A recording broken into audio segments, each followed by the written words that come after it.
Revolutionize your social intelligence today. The Art of Winning People's Hearts, written by Samantha Munetzi. Introduction. Have you ever noticed how some people just light up a room with their presence? It's as if they have a special key that unlocks doors to friendship and collaboration. They seem to know just what to say and when to say it. That's not magic. It's social intelligence at work. And guess what? If you aren't already, you can be that person too. Take a moment to think about how mastering the art of social intelligence could transform your relationships, career, and overall quality of life. Imagine a world where you walk into any room brimming with confidence, ready to forge meaningful connections effortlessly. There are endless opportunities that await once you enhance your social skills, healthier relationships, boundless professional growth, and an unshakable sense of self-assurance in every interaction. This vision is a very close reality you can achieve with the power of social intelligence. Okay, let's now take a minute to reflect on your current social landscape. How would you describe your social habits? Are you happy with the way you connect with others? Which areas do you feel you are most strong at, and those you feel rather weak at? Have you ever felt misunderstood or out of place in a group setting?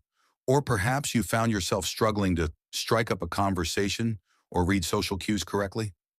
Maybe you're eager to advance in your career but feel held back by your networking abilities, relationship building skills, or public speaking skills. These challenges may seem daunting now, but they are all stepping stones on your journey toward becoming socially intelligent.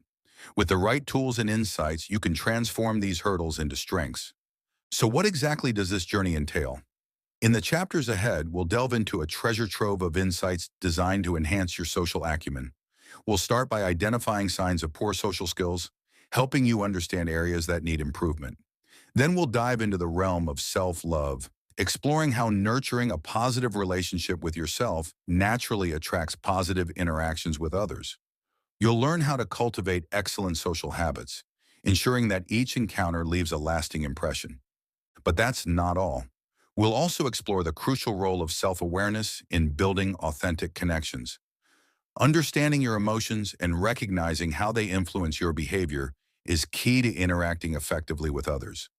By fostering self-awareness, you'll be better equipped to empathize, resolve conflicts, and create harmonious relationships. Our approach throughout this book will be conversational and friendly. Think of it as a chat with a knowledgeable friend who's here to guide you through the complexities of human interaction. Together, we'll discover ways to elevate your social intelligence and transform the way you connect with the world around you. Now let's talk about some of the common social struggles that many people face, challenges that, soon enough, will be a thing of the past for you. Here are 20 examples of interpersonal struggles that mastering social intelligence will help you overcome. Feeling awkward or anxious in social settings? Struggling to initiate and sustain conversations? Misinterpreting social cues and body language? Experiencing difficulty in making new friends? Facing challenges in networking and professional settings? Dealing with conflicts and misunderstandings in relationships? Being perceived as insincere or disingenuous? Having trouble asserting yourself without coming off as aggressive? Feeling disconnected or alienated from others? Experiencing insecurity and self-doubt in social interactions? Struggling with public speaking and presentations? Finding it hard to build rapport with colleagues and clients? Overcoming negative first impressions? Handling criticism and feedback constructively? Managing stress and anxiety in high-pressure social situations? Balancing talking and listening during conversations? Recognizing when and how to offer support to others? Cultivating empathy and understanding differing perspectives? Navigating social hierarchies and group dynamics? Maintaining long-term relationships and keeping them healthy? As you progress through this book, you'll acquire the tools and knowledge needed to address these struggles head-on. You'll become adept at reading social signals, initiating impactful conversations, and creating genuine connections. Each chapter is designed to provide you with clear, actionable advice that will empower you to turn your social weaknesses into strengths. Whether you're aiming for personal growth, career advancement, or simply a richer social life, mastering social intelligence is the key that will open these doors wide for you. Are you ready to transform the way you connect with the world around you? Let's dive in together and start this exciting transformation. Your future of thriving social interactions and limitless possibilities starts right here, right now. Get ready to unlock the secrets of social intelligence and revolutionize your life. Chapter 1. What life looks like when you have high social intelligence. Ever wondered what is the real significance of social intelligence? Is it something you have to diligently pursue, or maybe you can do without it? Imagine walking into a room full of strangers and effortlessly striking up meaningful conversations, or handling conflicts with grace and empathy, leaving everyone involved feeling heard and valued. This is undoubtedly something we would all want to experience at any gathering.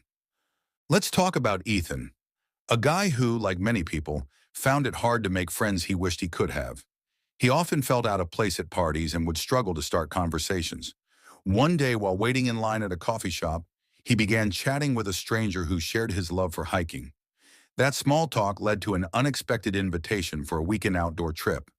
From that day on, Ethan discovered that social intelligence wasn't just about talk.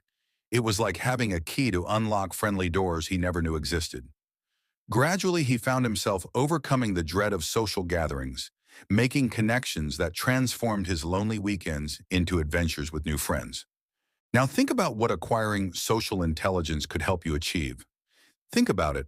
How many times have you faced awkward silences, misunderstandings, or conflicts that spiraled out of control?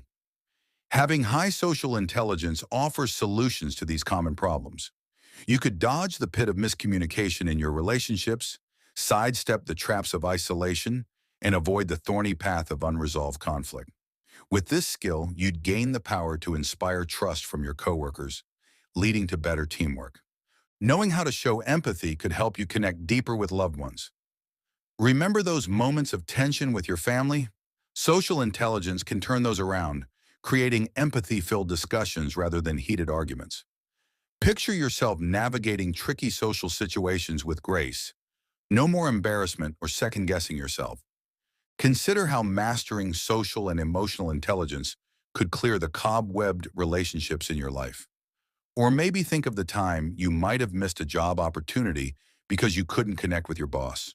Or recall how misreading a friend's mood led to a misunderstanding that lingered for weeks. With each small victory, social intelligence can ease everyday interactions. You'll discover that those relationship problems that seem permanent can simply dissolve with understanding and openness. Ethan's journey continued as he learned to handle relationships with new skills. For example, one day, as he was at work during a heated meeting, he noticed his colleague Sam fidgeting and avoiding eye contact. Instead of pushing through his own agenda, he paused. "Sam, it seems like you have something on your mind. Want to share?" The change was immediate. Rather than pushing forward, Ethan created a space for Sam to express himself.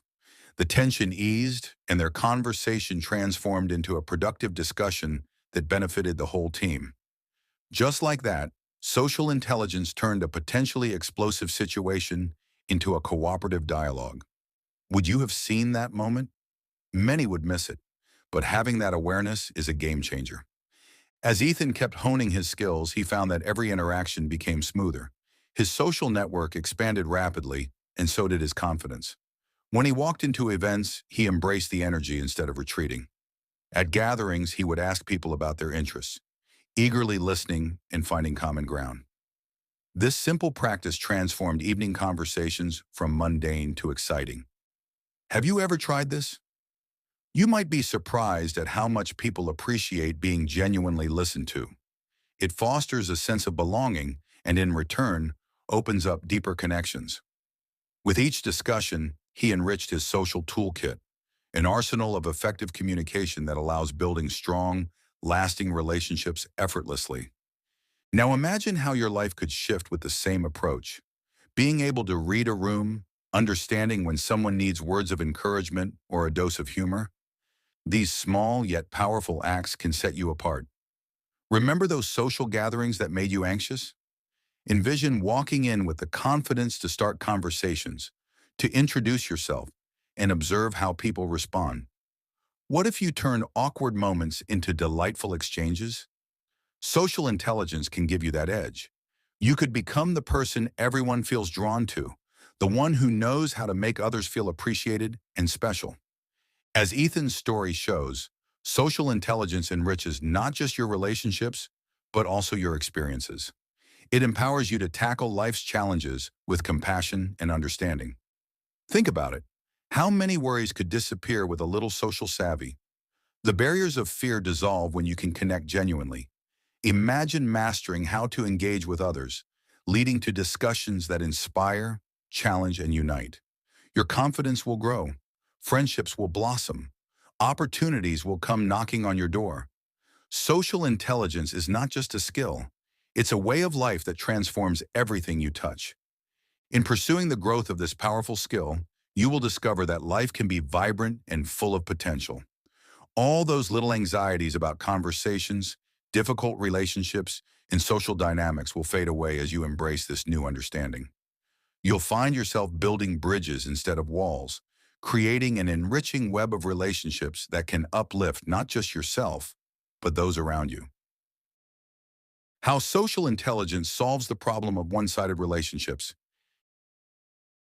Have you ever found yourself in a one-sided relationship? How was it? Imagine pouring your heart and soul into someone who doesn't reciprocate your feelings or efforts. You might feel constantly frustrated, questioning your worth, and wondering if you're doing something wrong. Do you often find yourself initiating conversations while the other person remains distant or disengaged? Those relationships can be emotionally draining. You may feel like you are constantly giving while the other person is taking without reciprocating. You might notice that you reach out to them for support, but they seem indifferent or preoccupied with their own needs. This lack of balance can leave you feeling unappreciated and lonely. Over time, the weight of these feelings can lead to a decline in your self-esteem and create resentment. You might find yourself avoiding interactions or feeling anxious about reaching out, fearing rejection or minimal responses. This pattern can seep into other areas of your life, affecting your mood, motivation, and even health. Recognizing that social intelligence can mend such frustrations is crucial. For instance, practicing empathy and active listening allows you to articulate your feelings without confrontation. Imagine you express your concerns gently, saying, "I feel a bit alone when I always reach out first." This statement is not accusatory, but invites dialogue. The other person might not be aware of how their behavior affects you. When both parties engage openly, you foster an environment that encourages mutual vulnerability and understanding. It opens the door for a new dynamic where both individuals feel seen and heard, transforming a one-sided relationship into a balanced one. So what does a healthy relationship look like? A healthy relationship exists when both parties feel heard, respected, and appreciated. For instance, you both make time for each other despite busy schedules, showing commitment. You check in regularly to ensure that each other's needs are acknowledged. You engage in activities together that you both enjoy, fostering shared memories. In discussions, you practice patience, allowing space for each other's thoughts. Instead of one person doing all the emotional heavy lifting, you share responsibilities, whether it's planning outings, supporting each other through challenges, or celebrating milestones together. Each of you expresses your feelings confidently and responds to feedback without defensiveness, deepening mutual respect. Healthy communication also involves expressing gratitude and appreciation regularly. You remember to say thank you for the little things, reinforcing positive behavior. When misunderstandings arise, you tackle them head-on, addressing issues promptly. You schedule regular check-ins to discuss the relationship openly, ensuring both voices are valued equally. You remember to celebrate achievements together, however small, demonstrating that you're both invested in each other's success. You support one another's aspirations by offering encouragement and motivation. Additionally, you allow for personal space, recognizing that both of you need time for yourselves, which ultimately strengthens the bond. Balancing independence and togetherness fosters a healthy dynamic where neither partner feels stifled or overlooked. Embracing social intelligence cultivates understanding and compassion within relationships. You become attuned to your partner's needs and reactions, responding thoughtfully to nonverbal cues. Suppose you notice your friend seems down during a conversation. Instead of changing the topic, you ask, "Is everything okay? You seem a bit off today." This simple act can lead to a more profound connection and a chance for them to share what's bothering them. You practice active listening again, offering your full attention while they share their thoughts, validating their feelings and reassuring them that you're there. In the long run, relationships benefit greatly from social intelligence. They thrive on awareness and the skills to navigate the complexities of human interactions. For example, you might have learned from past experiences that mindful communication leads to fewer misunderstandings. You become intentional about avoiding blame and instead focus on collaborative problem solving. When conflicts arise, you suggest solutions that align with both your needs rather than resorting to old habits of defensiveness or withdrawal. This evolution in how you engage with others keeps lines of communication open and strengthens connections. Those small acts of kindness that might seem trivial are, in reality, the foundations of great relationships. Remembering your partner's favorite coffee order or sending a spontaneous text to check in shows genuine interest. You learn not only about their preferences, but also what makes them feel loved and valued. This knowledge creates deeper intimacy and strengthens your emotional connection. Social intelligence ensures you can share laughter and joy in equal measure, enhancing the overall fabric of the relationship. As time goes on, you realize that vulnerability and trust are key ingredients in a thriving relationship. When you share your struggles, it invites your partner to do the same, evening the scales of emotional exchange. In doing so, you build a safe space where sharing becomes the norm, not the exception. Discussions about feelings, fears, and aspirations become consistent, enriching your overall connection. This mutual openness reduces the potential for misunderstandings and reinforces your intention to work through challenges together. Practicing social intelligence enables you to navigate relationships with ease. You become adept at picking up signals that indicate when your partner needs reassurance or support. You approach such moments with care, routinely checking in to see how they're feeling. If they seem overwhelmed, you ask how you can help instead of assuming. This level of consideration cultivates an environment where both of you can thrive independently while remaining actively engaged. Ultimately, a healthy relationship doesn't feel like hard work. It feels like home. You find joy in each other's company, appreciate the space to grow individually, and enjoy the shared journey. This balance cultivates a lasting connection rooted in love and respect. You create not just a relationship, but a partnership where both of you feel empowered and blissfully connected. In summary, here are examples we discussed of how social intelligence can help you create a healthy relationship dynamic. By having high social intelligence, you actively listen to your other's needs. You recognize when they're upset and ask how they're feeling. You express your own feelings honestly without fear of judgment. You celebrate their successes and support them during failures. You share responsibilities and make decisions together. You respect each other's boundaries and communicate them clearly. You show appreciation for the little things they do. You compromise on disagreements instead of insisting on being right. You prioritize quality time together while respecting alone time. You encourage each other's personal growth and interests. Reflecting on your experiences, ask yourself, how often have you felt unheard in your relationship? What would have changed if they had recognized your feelings? Are you currently in a relationship where you feel one-sided? How can being more socially intelligent help you foster healthier connections? Understanding the importance of mutual respect and emotional support can guide you toward healthier, balanced relationships. Take some time to consider how you can implement social intelligence in your interactions. The impact of social intelligence on your career growth. The door to countless opportunities for advancement. Remember Ethan? We spoke about him earlier. He was a talented graphic designer, full of fresh ideas and creativity. Yet his career had hit a plateau. He often felt overlooked in meetings, unable to make connections with colleagues or superiors. In his early career, he would sit quietly, hoping that his work would speak for itself. Confidence was not his strong suit, and he made the mistake of thinking that talent alone could carry him forward. He shied away from networking events, believing they were superficial, only to realize later that he was missing out on opportunities. His interactions were often awkward.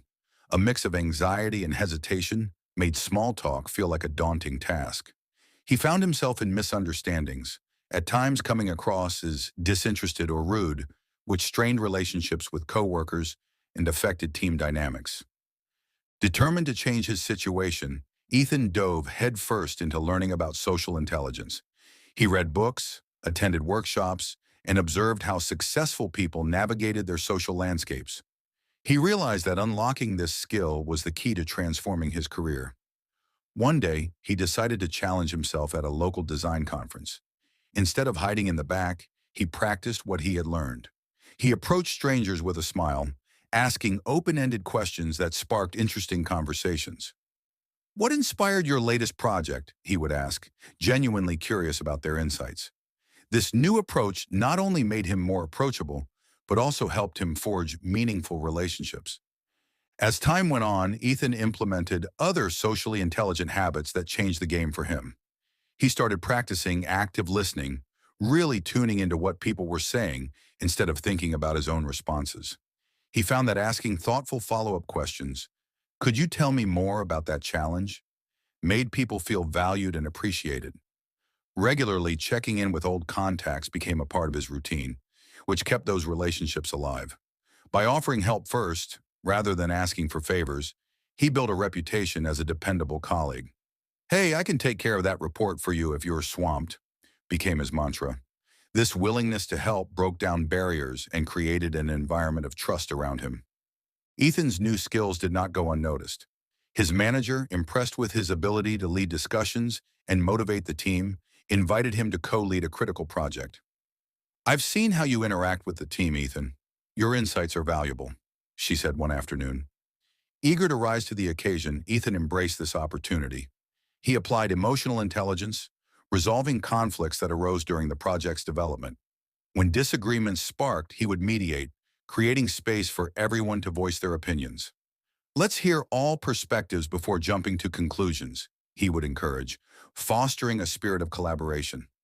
This led to a more harmonious working environment, resulting in a successful project launch that exceeded all expectations. Negotiation became another area where Ethan excelled. Instead of fearing discussions about budget and timelines, he prepared meticulously. Knowing the concerns of his team and the clients, he approached negotiations as a collaborative effort. "What if we adjust the timeline? That way, we can deliver higher quality work," he would suggest. By understanding the emotional stakes and priorities of both sides, Ethan navigated tough conversations with ease, achieving outcomes beneficial for everyone.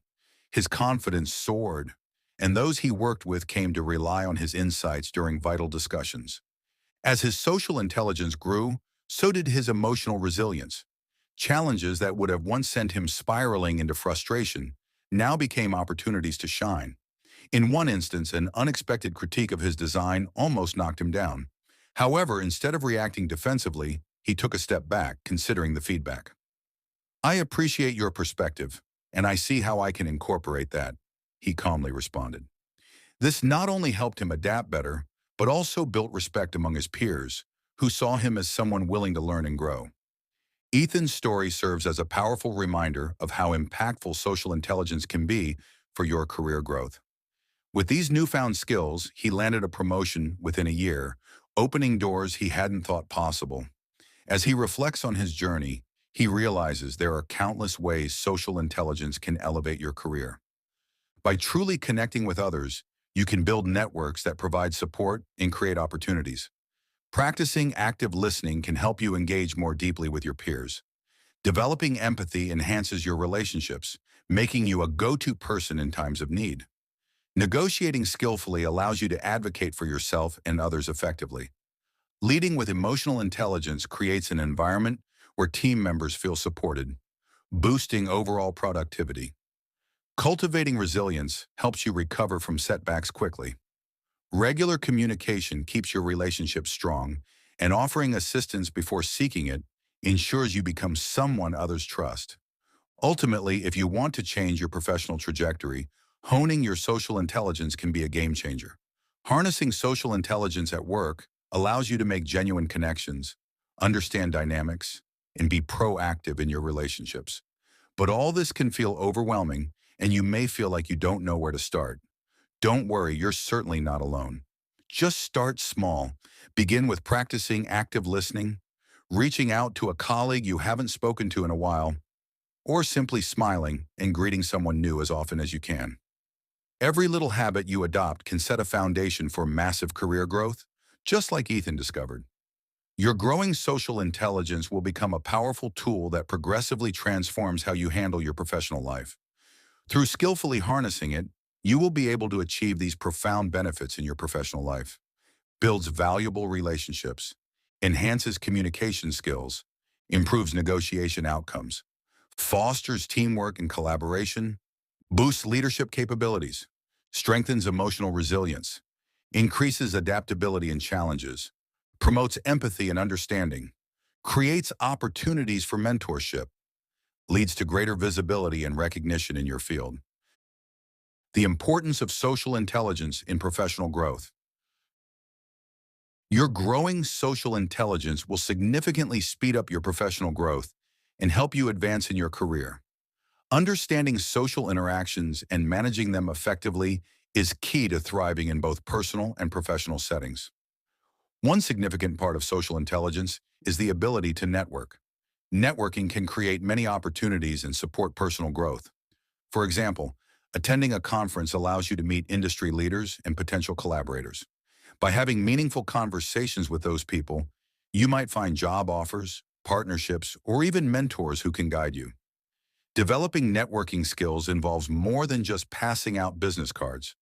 It will require you to practice forming authentic relationships that can bring long-term benefits. To enhance your networking skills, you can follow specific guidelines. First, show genuine interest in others. People like it when you listen attentively and show that you care about their experiences and opinions. Connect with them and ask questions that spark deeper conversations. Second, keep in touch consistently. It is helpful to follow up with contacts periodically to maintain a warm relationship, but also be careful to strike the right balance and avoid being intrusive. A simple email or message can keep the connection alive. Lastly, be proactive in offering help before asking for it. When you demonstrate a willingness to assist others, you build a reputation as a reliable and approachable person. This can encourage others to return the favor when you need assistance. Leadership and social intelligence. Another major aspect of social intelligence is leadership potential. Being socially intelligent often means having strong interpersonal skills, which are critical for leading effective teams. A leader with high social intelligence understands the varied needs and motivations of their team members. By creating a supportive atmosphere where everyone feels valued, these leaders can enhance team performance. For instance, a manager who listens actively and shows empathy can constructively address employee concerns. This not only boosts morale, but also encourages greater productivity. Such leadership creates trust and respect within the team, helping them work better together and reach organizational goals. Enhancing negotiation and persuasion skills. How would you rate your persuasive skills? Would you say you're good at negotiating or rather rusty? Social intelligence will play a significant role in how you effectively negotiate and persuade others. These skills are essential for influencing decisions and achieving desired outcomes through clear communication. For instance, in a negotiation, being aware of the emotions and psychological states of the other party can provide a big advantage. People with high social intelligence can interpret nonverbal signals, like someone's body language and tone of voice. This ability helps them understand the true feelings and intentions of others. When negotiating, addressing any underlying concerns and presenting win-win solutions can lead to agreements that might not otherwise be possible. To improve your negotiation and persuasion skills, you can implement a few strategies. First, prepare thoroughly before entering any negotiation. It is important to understand the needs and priorities of all parties involved. Second, practice active listening during discussions. Showing that you value the other person's opinions can build rapport. Third, stay composed and patient, even if the conversation becomes tense. Instead of reacting impulsively, remaining calm can encourage a more productive dialogue. Finally, make sure to express your points clearly and confidently so that your message is understood. Emotional resilience in the workplace. Emotional resilience is another significant component of social intelligence, especially in dealing with conflicts and challenges at work. You probably already know that many workplace situations can test your patience and adaptability. A person who excels in social intelligence can face these challenges with grace and understanding. For example, during a tense team meeting, an emotionally resilient person stays calm and listens to various viewpoints without judgment. They can help guide the discussion toward a solution that acknowledges everyone's opinions. This ability to manage stress and conflict constructively not only eases tension, but also sets a positive example for coworkers. To build emotional resilience, you can focus on some key areas. First, develop self-awareness. This means understanding what triggers you and how you typically respond in different situations.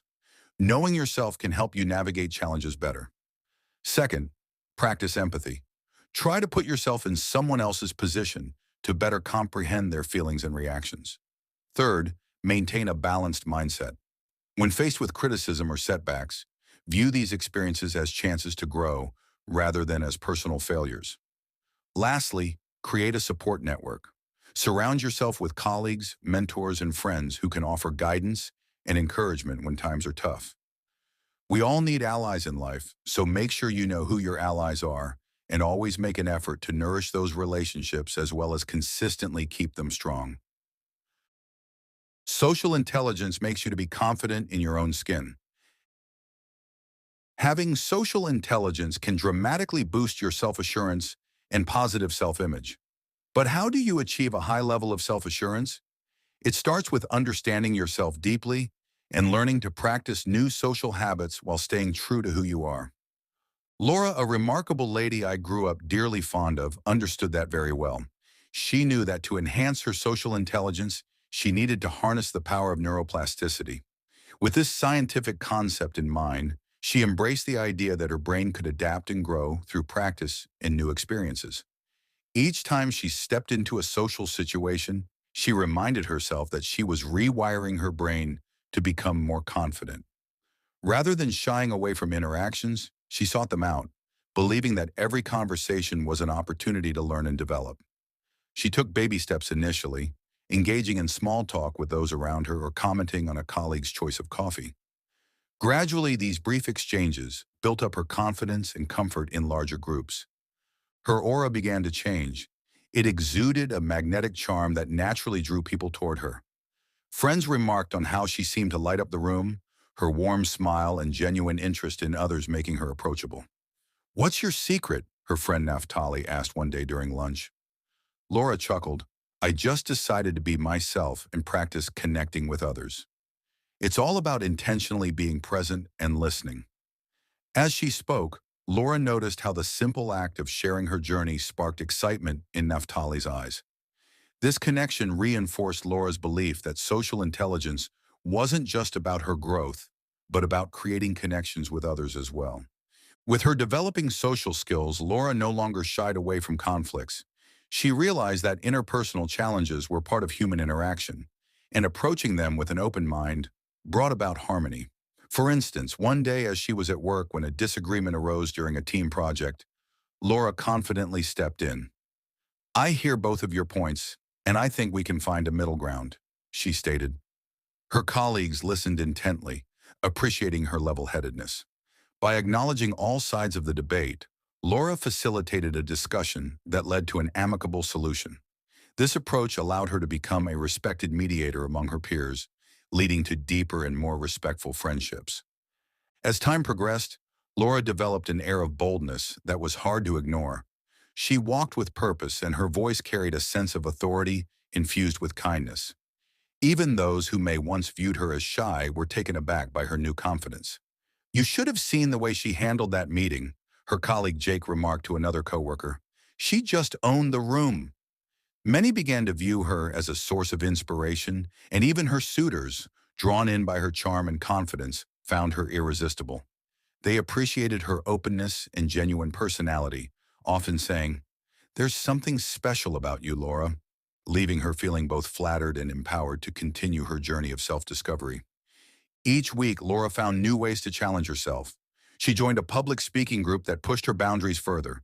Speaking to an audience like that was intimidating at first, but she recognized that with each presentation, she was further ingraining the neural pathways associated with confidence and expression.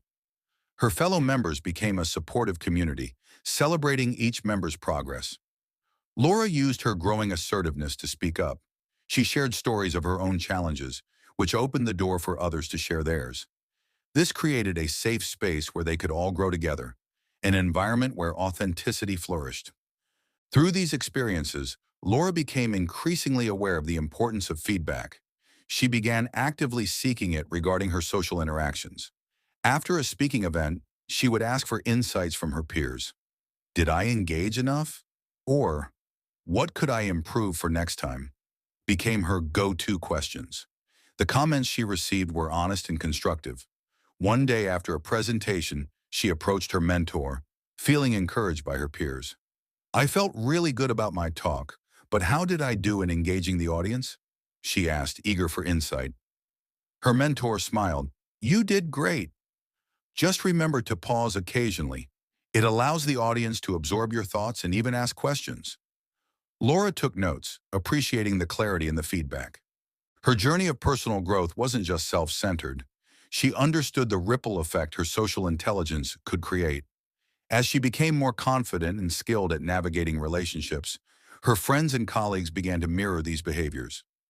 I used to dread conflicts, but after watching you, I think I can approach it differently, her friend Grace admitted.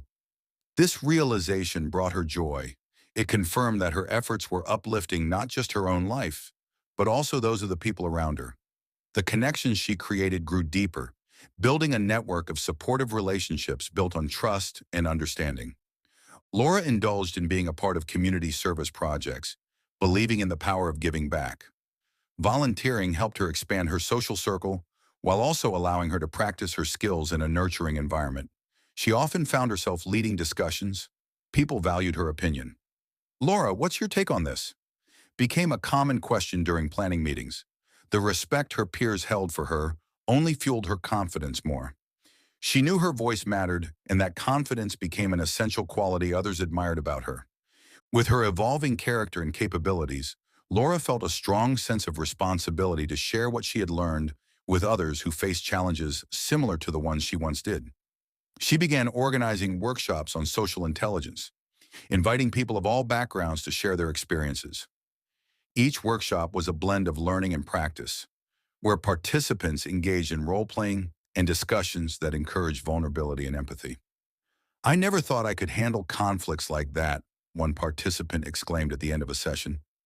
Witnessing transformations like these solidified her belief that social intelligence was a journey worth sharing. Laura walked her path boldly, her confidence blossoming through practice and persistence. She created harmony in her relationships as she cultivated a sense of community wherever she went. Every smile, every conversation, and every challenge added to the depth of her character. With each experience, she knew she was still learning and growing, but one thing was crystal clear. The journey ahead was radiant, filled with endless possibilities for connection and understanding in her world. Her story gives us confidence in the power of social intelligence. Building social intelligence for confidence and self-image. Self-awareness is the first step in building social intelligence. Drigas and Papuzzi, 2018. Self-awareness means being in tune with your emotions and understanding how they influence your interactions with others. This means knowing your strengths and weaknesses. When you recognize what you excel at, you can use those strengths in social situations. For example, if you have great listening skills, you can build connections with others who value being heard. On the other hand, acknowledging areas where you need improvement can push you to grow. Think of it like conducting a personal audit. If you find that you listen well but struggle with initiating small talk, you can work on making those conversations more comfortable for you. The aim should always be to focus on making progress rather than striving for perfection. Developing assertiveness. After enhancing your self-awareness, the next step is to practice assertiveness. This means expressing your feelings and thoughts confidently, but not aggressively. Being assertive doesn't involve pushing your views onto others. Instead, it means sharing your opinions while being open to hearing what others have to say. For instance, if someone interrupts you during a discussion, instead of reacting angrily, you could calmly express your desire to finish your thoughts first. and then invite their input. This balance of confidence and respect is essential in meaningful conversations.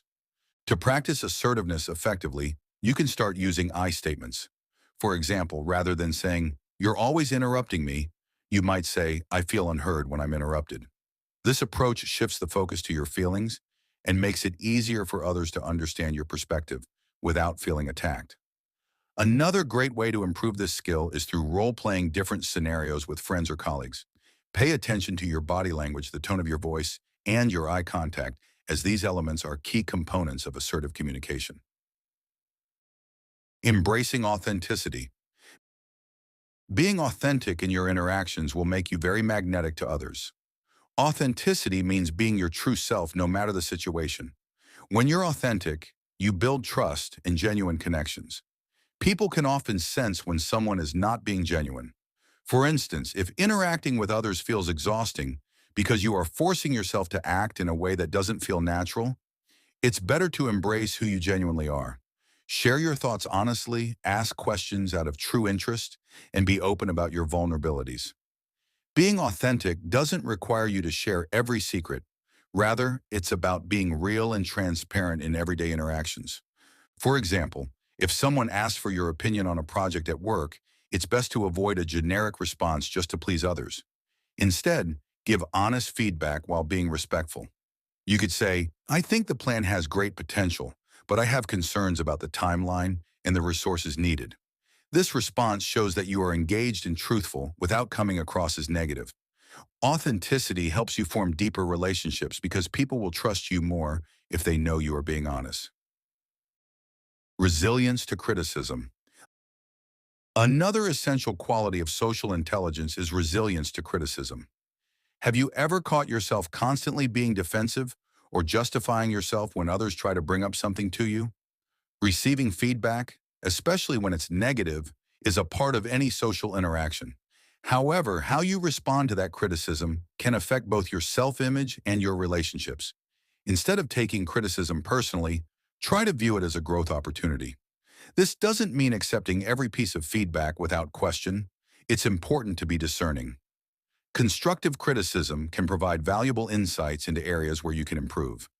For example, if your supervisor mentions that you need to present with more enthusiasm, rather than feeling down about it, see it as a chance to enhance your public speaking skills.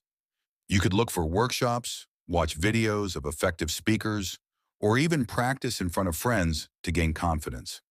Responding positively to criticism reflects emotional maturity and a desire to grow, both of which are vital aspects of social intelligence.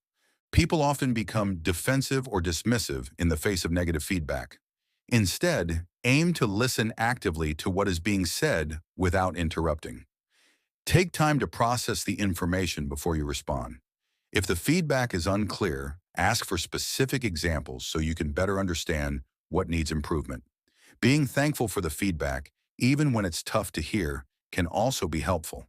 For instance, you could say, "Thank you for bringing this to my attention. I'll definitely work on it." This kind of response not only shows resilience, but also indicates that you value progress. Combining social intelligence qualities. When you combine self-awareness, assertiveness, authenticity, and resilience to criticism, you gain the power to navigate social situations more easily. These traits help you build stronger relationships, whether in your personal life or at work. By understanding yourself well, you can communicate more effectively with others. Assertiveness ensures your voice is heard while still being considerate of others' feelings. Authenticity creates and maintains trust, and resilience to criticism promotes personal growth. Together, these qualities contribute to a positive self-image and enhance your overall social intelligence. Social intelligence protects you from being taken advantage of easily. Like many of us before mastering social intelligence, Laura used to navigate her relationships with a trusting heart, almost very gullible, but it often felt like a double-edged sword.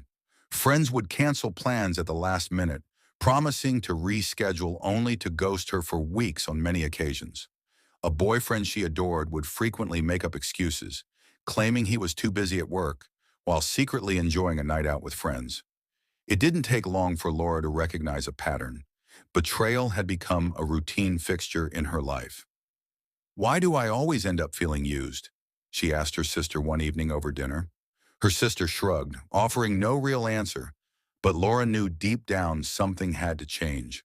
Frustration fueled her determination. She delved into the science of human psychology, absorbing everything she could about social dynamics and behavior.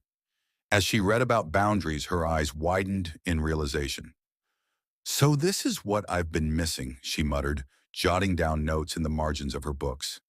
She learned how to communicate her limits effectively, to say no when necessary, without the weight of guilt pulling her down. More importantly, she began to understand the signals that people sent, those tiny cues that hinted they were not always honest in their intentions. One day during a coffee chat with a supposed friend, Laura practiced her newfound skills. "You seem a bit distant lately," Laura said, looking the friend directly in the eye. The friend fidgeted, her smile fading. "Oh, I've just been busy," she replied, but the nervous flicker in her gaze told a different story. Laura noticed the change in her friend's body language, the way she shifted in her seat, the tension in her voice. "It's important to me that you're honest with me. If you don't want to hang out, just say so. It's really okay, you know. We all have a right to choose what we want." She felt powerful as she left the cafe, having asserted herself and challenged the deceptive nuances of conversation. Over time, she encountered various figures in her life who she had to distance herself from. A co-worker who insisted on finishing her reports but never contributed equally. A childhood friend who often borrowed money or things from her but never paid her back. With each person, Laura honed her skills, working to recognize manipulation and build emotional resilience. She felt lighter, almost liberated, as if a burden had been lifted from her shoulders. Instead of feeling like a victim, she was becoming her own advocate. Yet not every relationship was straightforward. Laura found herself in a budding romance with Brad, who swept her off her feet with charm and charisma. Initially, everything felt perfect. But when he began to pressure her to skip time with family in favor of his plans, red flags waved in her mind. "I don't think it's fair that I should have to choose," she said one evening, astonished by her own confidence. He frowned, clearly caught off guard. "It's just a suggestion," he replied. But Laura noted the undercurrent of manipulation. Her instincts told her to hold her ground. As she continued to practice her new skills, Laura discovered a sense of empowerment and clarity she hadn't experienced before. Each confrontation with dishonesty or potential exploitation fueled her growth. One day while out shopping, she overheard a couple arguing. The man hurled insults at the woman, belittling her in public. Laura felt a pang in her heart. Those moments, she once might have let the confrontation slide, perhaps even identified more with the woman's anguish. Instead, she leaned closer, not out of judgment, but from a place of understanding. She approached them cautiously, timing her words perfectly. "Excuse me, but this isn't how you should talk to someone you care about." The couple froze, the man's anger boiling beneath the surface, while the woman looked astounded. "Who are you?" he spat, but Laura didn't falter. "Someone who knows how it feels to be pushed around. You deserve better, and so does she." With that, her own journey came full circle, from being a passive participant in toxic dynamics to an active advocate for kindness and respect. Gradually, Laura began to cultivate genuine connections. Friends who celebrated her achievements and reciprocated her kindness filled her life.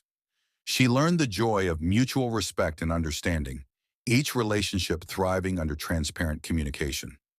One summer afternoon, she had a heart-to-heart with a new friend, Mia. "It feels amazing to finally feel like I'm valued," Laura shared. They laughed together, their bond strengthening with each shared secret.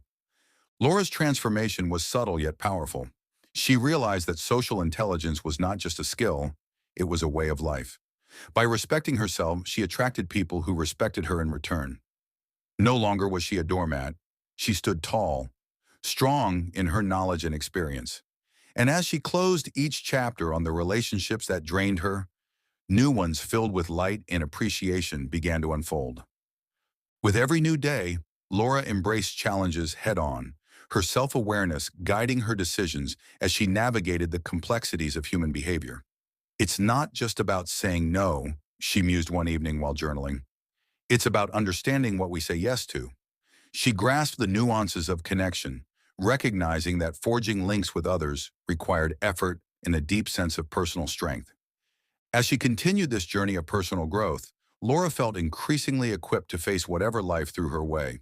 She was on a mission to nurture relationships steeped in honesty and transparency, ready to dismantle the walls that once confined her.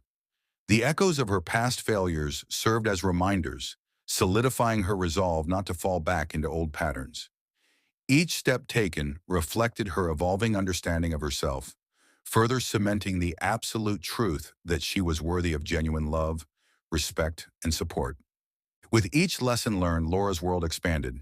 She ventured into new experiences, surrounding herself with those who uplifted her spirit. From group outings to peaceful evening spent cultivating her interests, she took charge of her narrative. Social intelligence was the key to a more vibrant life, one where she refused to be taken advantage of ever again. I bet you have been inspired by this story, and as you read about ways you can harness social intelligence to avoid being taken advantage of, picture the kind of testimony you will soon be sharing too about your soon-to-be experienced victories just like Laura. Understanding social intelligence and its impact on relationships. Your degree of social intelligence influences how you interact with others. Through social intelligence, you can recognize the potential for exploitation in relationships. Exploitation can take many forms, and understanding how to protect yourself from it is crucial for maintaining healthy connections. This starts with setting clear boundaries and being assertive. When you establish firm boundaries, you create a protective barrier that helps prevent manipulation and misuse. Brown, 2024. For example, in friendships or professional settings, having clear guidelines about what you are comfortable with is important. These boundaries clarify acceptable and unacceptable behaviors, making it clear to others what we will tolerate. To see this in action, consider a workplace scenario. Say you're working alongside a colleague who consistently pushes their responsibilities onto you. You might feel overwhelmed and taken advantage of. However, if you take the step to set a boundary by expressing your limitations, stating clearly that you cannot take on additional work, you protect yourself from being exploited.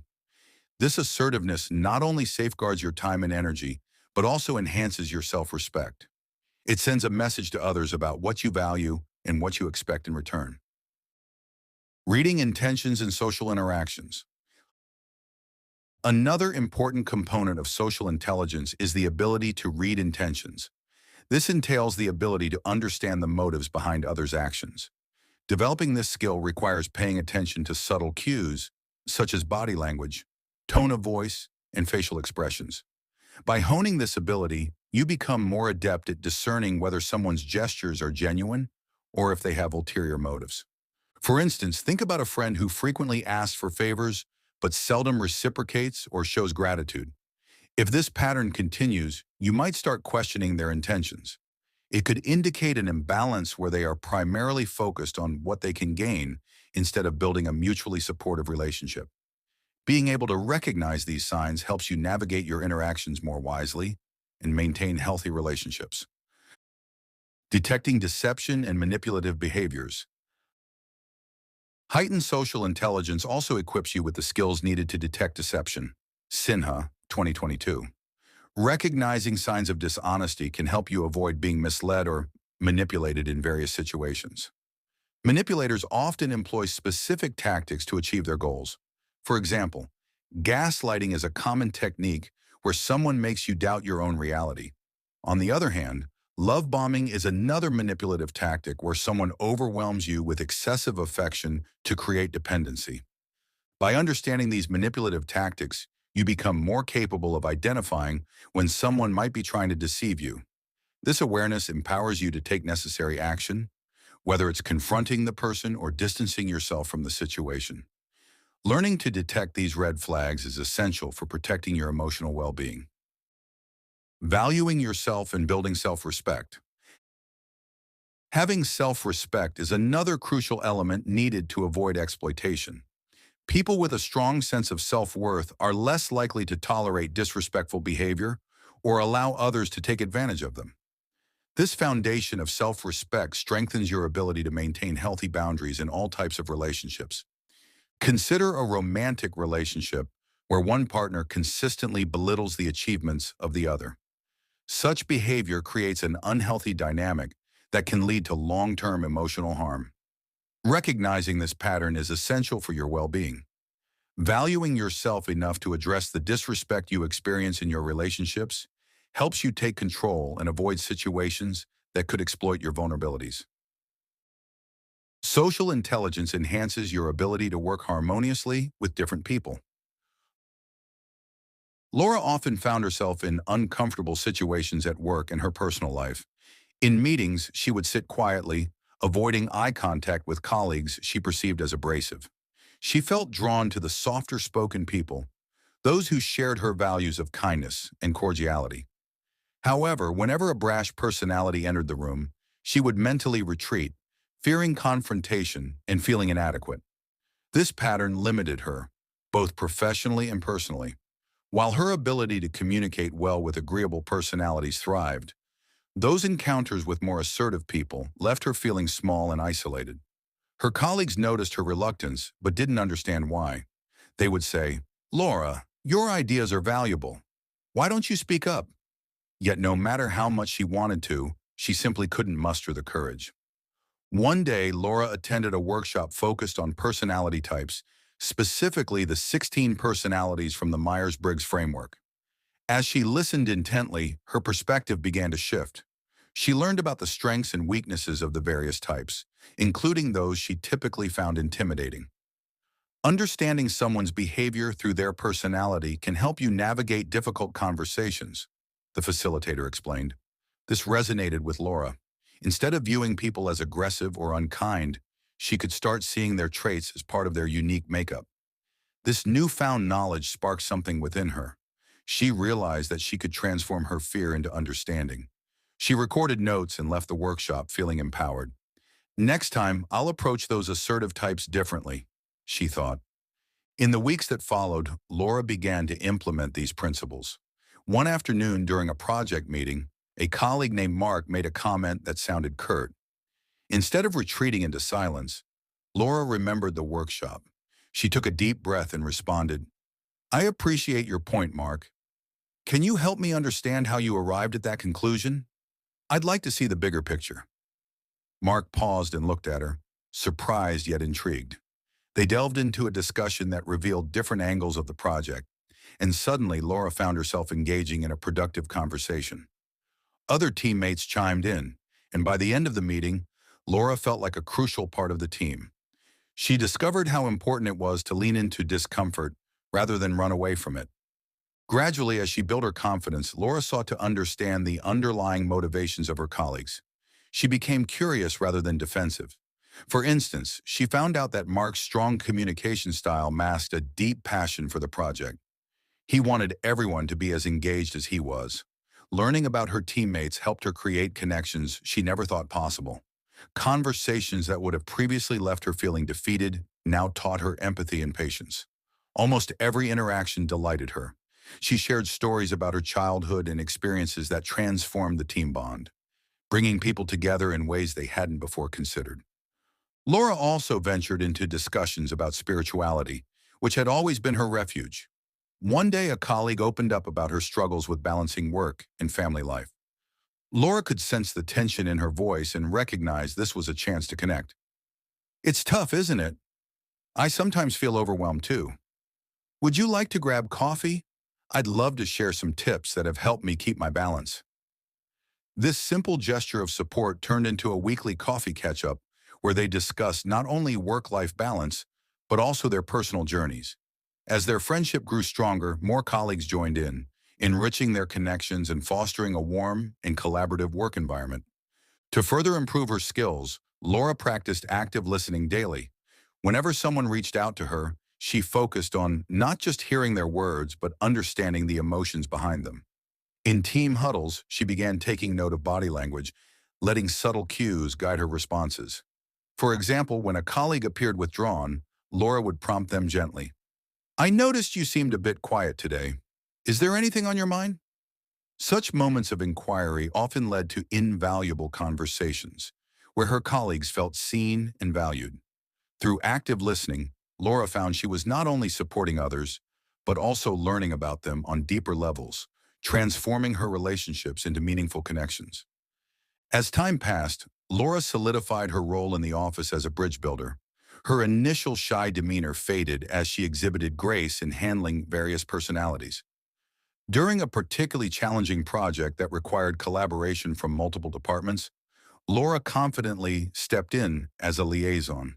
She organized meetings where everyone could voice their concerns and offer solutions without judgment. She facilitated discussions that previously would have resulted in disagreements and frustration. Compliments began pouring in from her coworkers, who now turned to her for guidance and support. Laura reflected on her transformation. She thought back to her struggles with different personalities and how they once left her feeling trapped. Now she felt liberated, influential in ways that previously seemed impossible. Understanding people from a spiritual perspective added depth to her practice of social intelligence. She realized each interaction was an opportunity for growth, not conflict. She learned that everyone has a story and circumstances that shape who they are. With her newfound confidence, Laura took on leadership roles seamlessly at work. Her ability to read people grew stronger, bringing energy to her interactions. As her colleagues blossomed under her guidance, she watched as productivity increased, morale improved, and a sense of unity was established. Each step Laura took toward embracing the diverse personalities around her created a ripple effect, strengthening the entire team. At networking events, she was no longer just another attendee. She had become a magnet, drawing people in with her warmth and understanding. In her personal life, Laura mirrored these practices. She met new friends from various backgrounds, each enriching her experience. Scenarios that once intimidated her became lessons in connection. She developed bonds with people she never would have approached before. Friendships flourished, and her emotional resilience grew. In vulnerable moments, she became a source of encouragement for others, just as they had been for her. Laura no longer shied away from asserting her opinions. With wisdom and social intelligence on her side, she embraced her journey, demonstrating how adapting to diverse personalities could lead to lasting change. Her influence spread beyond work, molding her into an exceptional leader in both her professional environment and personal spheres. Her life had transformed remarkably, showcasing the beauty of connection through the power of social intelligence. When you possess social intelligence, life takes on a new meaning, especially in your interactions with others. The ability to adapt and collaborate effectively with diverse people becomes a cornerstone of your daily experiences. This skill is invaluable in both personal and professional settings, creating richer relationships and more productive environments. Understanding social intelligence. When you possess social intelligence, life takes on a new significance, particularly in your interactions with other people. This ability to understand and connect with different people will change how you experience your day-to-day life, just like what we saw happening in Laura's life. The importance of cultural sensitivity. One important aspect to consider in social intelligence is cultural sensitivity. We live in an increasingly globalized world where we often meet people from diverse cultural backgrounds. It is essential to appreciate and respect these cultural differences to engage in meaningful conversations. For instance, some cultures prefer a direct way of talking, while others may find this approach too blunt. Recognizing such variations can help avoid misunderstandings. Practicing openness and accepting different cultural norms are key practices. When you demonstrate acceptance, you encourage an environment that values diversity. By embracing ambiguity and being flexible, you enhance your ability to communicate across cultures. Let's consider a situation where you're a part of a team with people from various countries working on a project together. Each team member brings their unique cultural practices and viewpoints. By recognizing these differences, you can use the varied ideas to create innovative solutions. For example, if you notice that a colleague from Japan values group consensus, ensuring that their opinion is included in decision-making processes can be very helpful. This respect not only upholds their cultural values, but also enriches the overall output of the team. Conflict resolution skills. Conflict resolution is another significant part of social intelligence. Disagreements will happen, but the way you choose to address them matters. Handling conflicts effectively entails addressing issues in a way that feels fair and respectful. For instance, if two team members disagree about the best strategy to take on a project, a socially intelligent approach would involve listening to both sides. Allowing each person to express their concerns calmly can lead to a productive discussion and a solution that works for everyone. This might mean combining aspects from both viewpoints or agreeing on a timeline to try out different strategies. Resolving conflicts constructively not only keeps the work moving forward, but also strengthens the sense of teamwork. The role of empathy in building relationships. Empathy and understanding also play a big role in creating a harmonious environment. When you put yourself in someone else's shoes, it allows you to connect with them more deeply. This emotional insight helps you respond better to the needs of others. For example, if you notice a colleague feeling stressed, recognizing their emotional state and offering genuine support can improve their overall well-being and performance. Empathy makes you bridge gaps between people, creating a supportive atmosphere where everyone feels valued and understood. In personal relationships, empathy is incredibly important. Imagine a friend going through a tough situation. By becoming aware of their feelings, you can provide real support tailored to their needs. This could mean simply listening to them without judgment or offering practical help where necessary. Such empathetic acts can strengthen friendships and build trust, making relationships more sustainable. Flexibility and adaptability. Flexibility and adaptability are essential qualities for thriving in diverse environments. People with social intelligence can modify their way of communicating based on the personalities and preferences of others. For example, some people respond well to detailed explanations, while others manage better with concise summaries. Being adaptable means acknowledging these differences and adjusting your approach accordingly. Flexibility isn't only applicable when communicating. It also applies to adapting to different working styles and being open to changes around you. Winden, 2023. You may encounter situations in a workplace where you lead a team composed of people with different work styles. Some may do better under close supervision, while others may perform best with more autonomy. Adjusting your management style to fit their needs can significantly enhance overall productivity and job satisfaction within the team. Chapter Recap. Throughout this chapter, we have looked at the main benefits of social intelligence and how it affects your personal and work relationships. By improving your communication and empathy, you can create stronger connections with others. We have also discussed how to resolve conflicts effectively, learning to handle disagreements calmly and constructively. We've touched on the significance of setting boundaries and maintaining self-respect in all your interactions. Clear boundaries prevent burnout and ensure mutual respect, while trust and rapport are built through consistent, reliable actions. We learned that social intelligence also means understanding and valuing diverse perspectives, which enhances your ability to work harmoniously with different people. Overall, social intelligence leads to enhanced empathy, ability to understand and share the feelings of others, fostering deeper connections. Effective communication, improved skills in expressing thoughts and emotions clearly, reducing misunderstandings.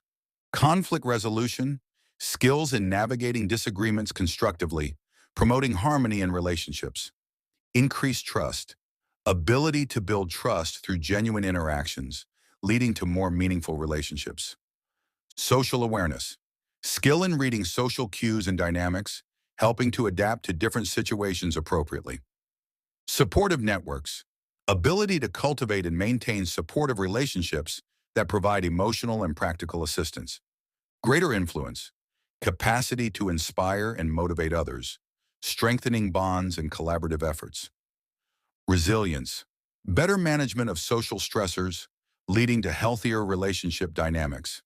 Enhanced collaboration, skills in working well with others, resulting in effective teamwork and partnerships. Positive atmosphere, ability to create a positive social environment that encourages openness and connection. Ultimately, these skills contribute to a more fulfilling and successful life, both personally and professionally. But to get to that point where you are highly socially intelligent, you first need to have a clear awareness of the signs of poor social intelligence in your life. The next chapter will now help us to further investigate that and be fully aware of what the problem looks like to be well equipped to not leave any stone unturned. Chapter 2, Signs of Poor Social Skills and Things You Should Avoid Doing. Before Ethan's transformation, his social intelligence was a deep cause of concern and the bane of his existence. Ethan often became the center of whispered conversations among his colleagues. "Did you see how he just cut off Gwen? It was so awkward," one coworker would say as they shook their head. Ethan, absorbed in his own thoughts, would miss these cues completely. He hovered on the edge of conversations, his fidgeting hands betraying the calm he tried to project. Maybe if he just smiled more, people would warm up to him, another colleague remarked during a casual lunch. The truth was that Ethan had no idea how to engage or even recognize social signals. He often spoke too incoherently in meetings, driven by a mixture of excitement and anxiety, unintentionally drowning out others' input. To him, it felt like standing in the spotlight, but to everyone else, it was more like a cringe-worthy performance. At social gatherings, Ethan would frequently lurk by the snack table, observing rather than participating. His attempts at humor often missed the mark, leading to strained smiles and awkward silences. "Sorry, what did you say?" a new acquaintance would ask, struggling to decipher a punchline that had long faded. Ethan would swallow hard, his heart racing. "Just trying to break the ice," he'd shrug, oblivious to the tension hanging in the air. Friends would gently nudge him. "You really need to pay attention to how people react, Ethan. It's all about timing." Yet in those moments of self-doubt, he felt trapped in his own head, oblivious to the discomfort he caused. Unfortunately, self-awareness used to be a concept as foreign to Ethan as a far-off land. He consistently stumbled into misfortunes, unsure why colleagues avoided him after he interjected at the wrong moment. "He doesn't read the room," a friend once remarked, her tone a mix of concern and frustration. Ethan brushed off such comments, caught in the belief that he had a vibrant personality. As meetings passed and lunches dragged on, he found himself increasingly alone, the walls of isolation creeping in. He noticed a shift in his mood. Laughter faded and a heaviness settled in. Combined with growing anxiety, it felt like a storm cloud was constantly hovering above him. "I wonder if I'm too intense," he'd mutter, sometimes even to himself. A turning point arrived unexpectedly. One evening, seeking solace, Ethan stumbled upon an online article about social skills. He found himself intrigued and began reading section after section. Maybe there's something to this, he thought, heart pounding with hope. Encouraged by the insights he gained, Ethan decided to tackle his shortcomings head-on. "I want to change," he announced to his best friend Skylar over coffee. She smiled, a mix of pride and relief in her eyes. "That's the spirit. We can work on this together." That word, together, struck a chord in his mind. He had always thought of social skills as a solitary battle, but perhaps he didn't have to fight alone. Skylar took it upon herself to guide him through the nuances of social interactions. They practiced recognizing body language in various situations, from casual conversations to official meetings. "Look at how Jane leans in when someone talks to her. That means she's engaged," Skylar explained, pointing out details he'd previously overlooked. He drank in her observations, willing to absorb every detail. They role-played scenarios where Ethan could experiment with timing and delivery. "Too many jokes in one go make it hard to keep up," she cautioned lightly after an overzealous attempt at humor left them both in laughter. Ethan chuckled but took the advice to heart, adjusting his approach with each rendition. Weeks turned into months, and Ethan began to notice a shift within. Instead of standing near the food, he ventured into conversations, testing the waters of engagement. "Hey, did anyone else catch that new documentary last night?" he would say, hoping the shared experience would bridge the gap between him and his peers. Responses blossomed as excitement filled the air. "I loved that. Did you see the twist at the end?" He was often met with enthusiastic nods. For the first time, he felt connected, exchanging playful banter. It was as if he had stepped out of the shadows into a vibrant world filled with color and sound. Skylar encouraged him further, reminding him to stay grounded whenever doubt crept in. "Check in with yourself, Ethan. It helps keep the focus on the conversation rather than how you think you're doing, she would say. And so he did, embracing every lesson. With newfound self-awareness, he recognized his habitual overtalk. Wait, I don't want to dominate this conversation. Let's hear what you think, he found himself saying, compelling others to share their voices. Wow, you're really getting the hang of this, a colleague remarked, eyes wide with disbelief. Through patience and practice, the transformation Ethan experienced was profound. No longer did he feel like a misfit in a room full of people. He felt like a participant, his input valued among others. Social skills, which once felt like an insurmountable wall, now became stepping stones towards meaningful connections. Conversations flowed more naturally, laughter rang louder, and the anxiety that once gripped him began to dissolve. He had never imagined that small adjustments could lead to such significant change. Ethan still had moments where his old self would rear its head. I didn't mean to interrupt, I just got so excited, he would sometimes say, recalling a slip-up. Undeterred, he leaned on Skylar's words of encouragement. It's okay, it happens, just keep trying. As he continued to navigate this evolving landscape of social skills, he embraced every challenge, recognizing that growth required patience and commitment. With each step, he learned to appreciate the interesting dance of communication, nurturing his relationships in ways he never thought possible. Like Ethan, struggling with social interactions can often stem from poor social skills, which might not always be obvious at first glance. Whether it's nervous body language or simply talking too much, these habits can create barriers in personal and professional relationships. Recognizing these detrimental behaviors is the first step towards improving your social life. In this chapter, we will explore various signs that may indicate struggles with social skills, helping to identify patterns that possibly hinder you from having effective communication with others. We will also cover the pitfalls of being a people pleaser. Each section will offer insights and practical advice to help you replace these harmful habits with more positive, engaging behaviors. By understanding and addressing these issues, you can progressively pave the way for better, more meaningful interactions with those around you. Lack of confidence and weak body language. Lacking confidence can greatly affect how you interact with others. When you feel unsure about yourself, it can lead to several negative results. For example, this uncertainty might cause you to miss out on opportunities to share your ideas during meetings. If you don't trust your thoughts or abilities, you might hesitate to speak up, even if you have valuable insights to contribute. Others may perceive this hesitation as a lack of interest or capability, thus affecting both professional and personal relationships. It's essential to recognize that body language plays a crucial role in communication. The way you carry yourself can express more than your words. For instance, if you slouch or avoid eye contact, these signals can indicate a lack of confidence. When you slouch, it may seem as if you don't care about the conversation. On the other hand, avoiding eye contact can make others question your trustworthiness or interest. These negative body language cues can harm how you are perceived and also weaken your ability to connect with others on a deeper level. The impact of low self-esteem. Low self-esteem can intensify the challenges faced when trying to express thoughts and ideas confidently. If you doubt your own worth, it can be hard to stand up for your needs or opinions. This struggle may leave you feeling overlooked in various situations, both socially and at work.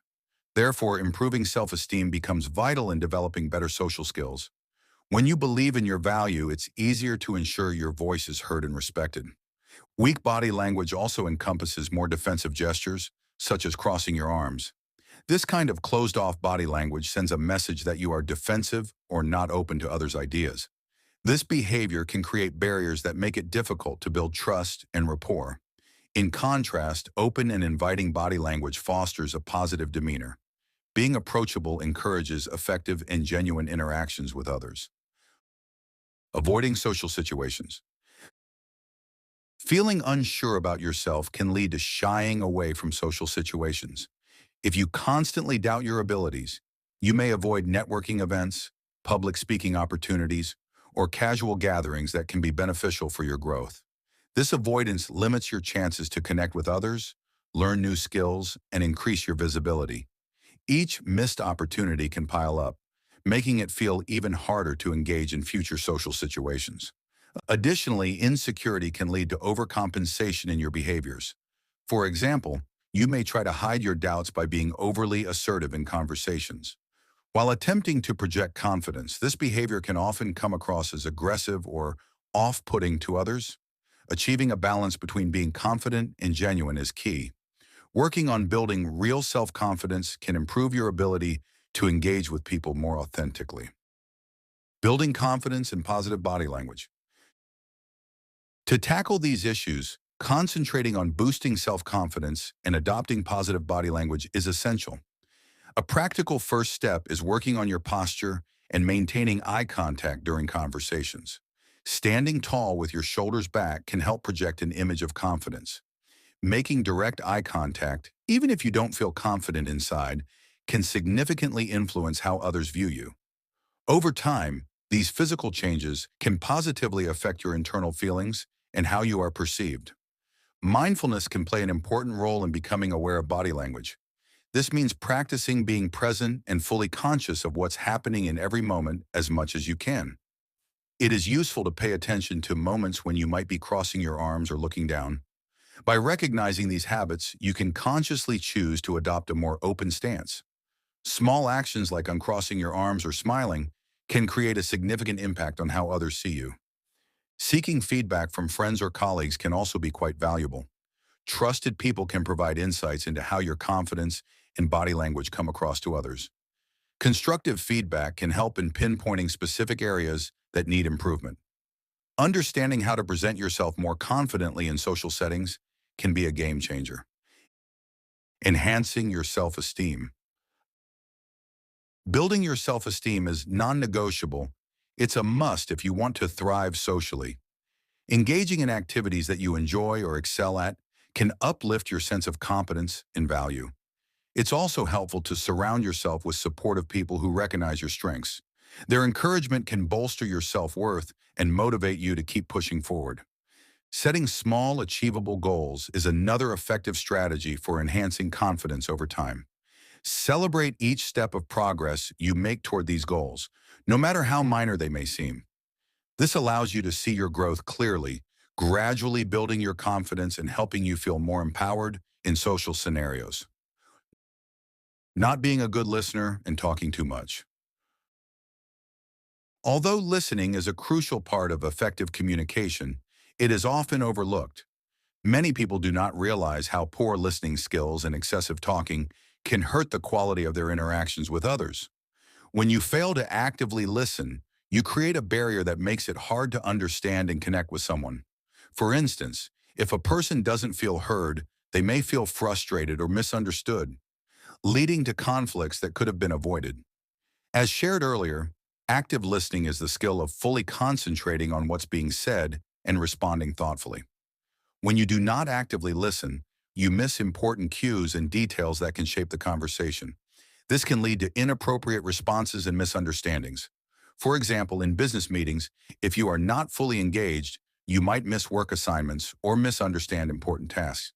In personal relationships, failing to listen can mean overlooking the emotional needs expressed by loved ones. The downside of dominating conversations. Another bad habit in communication is dominating the conversation.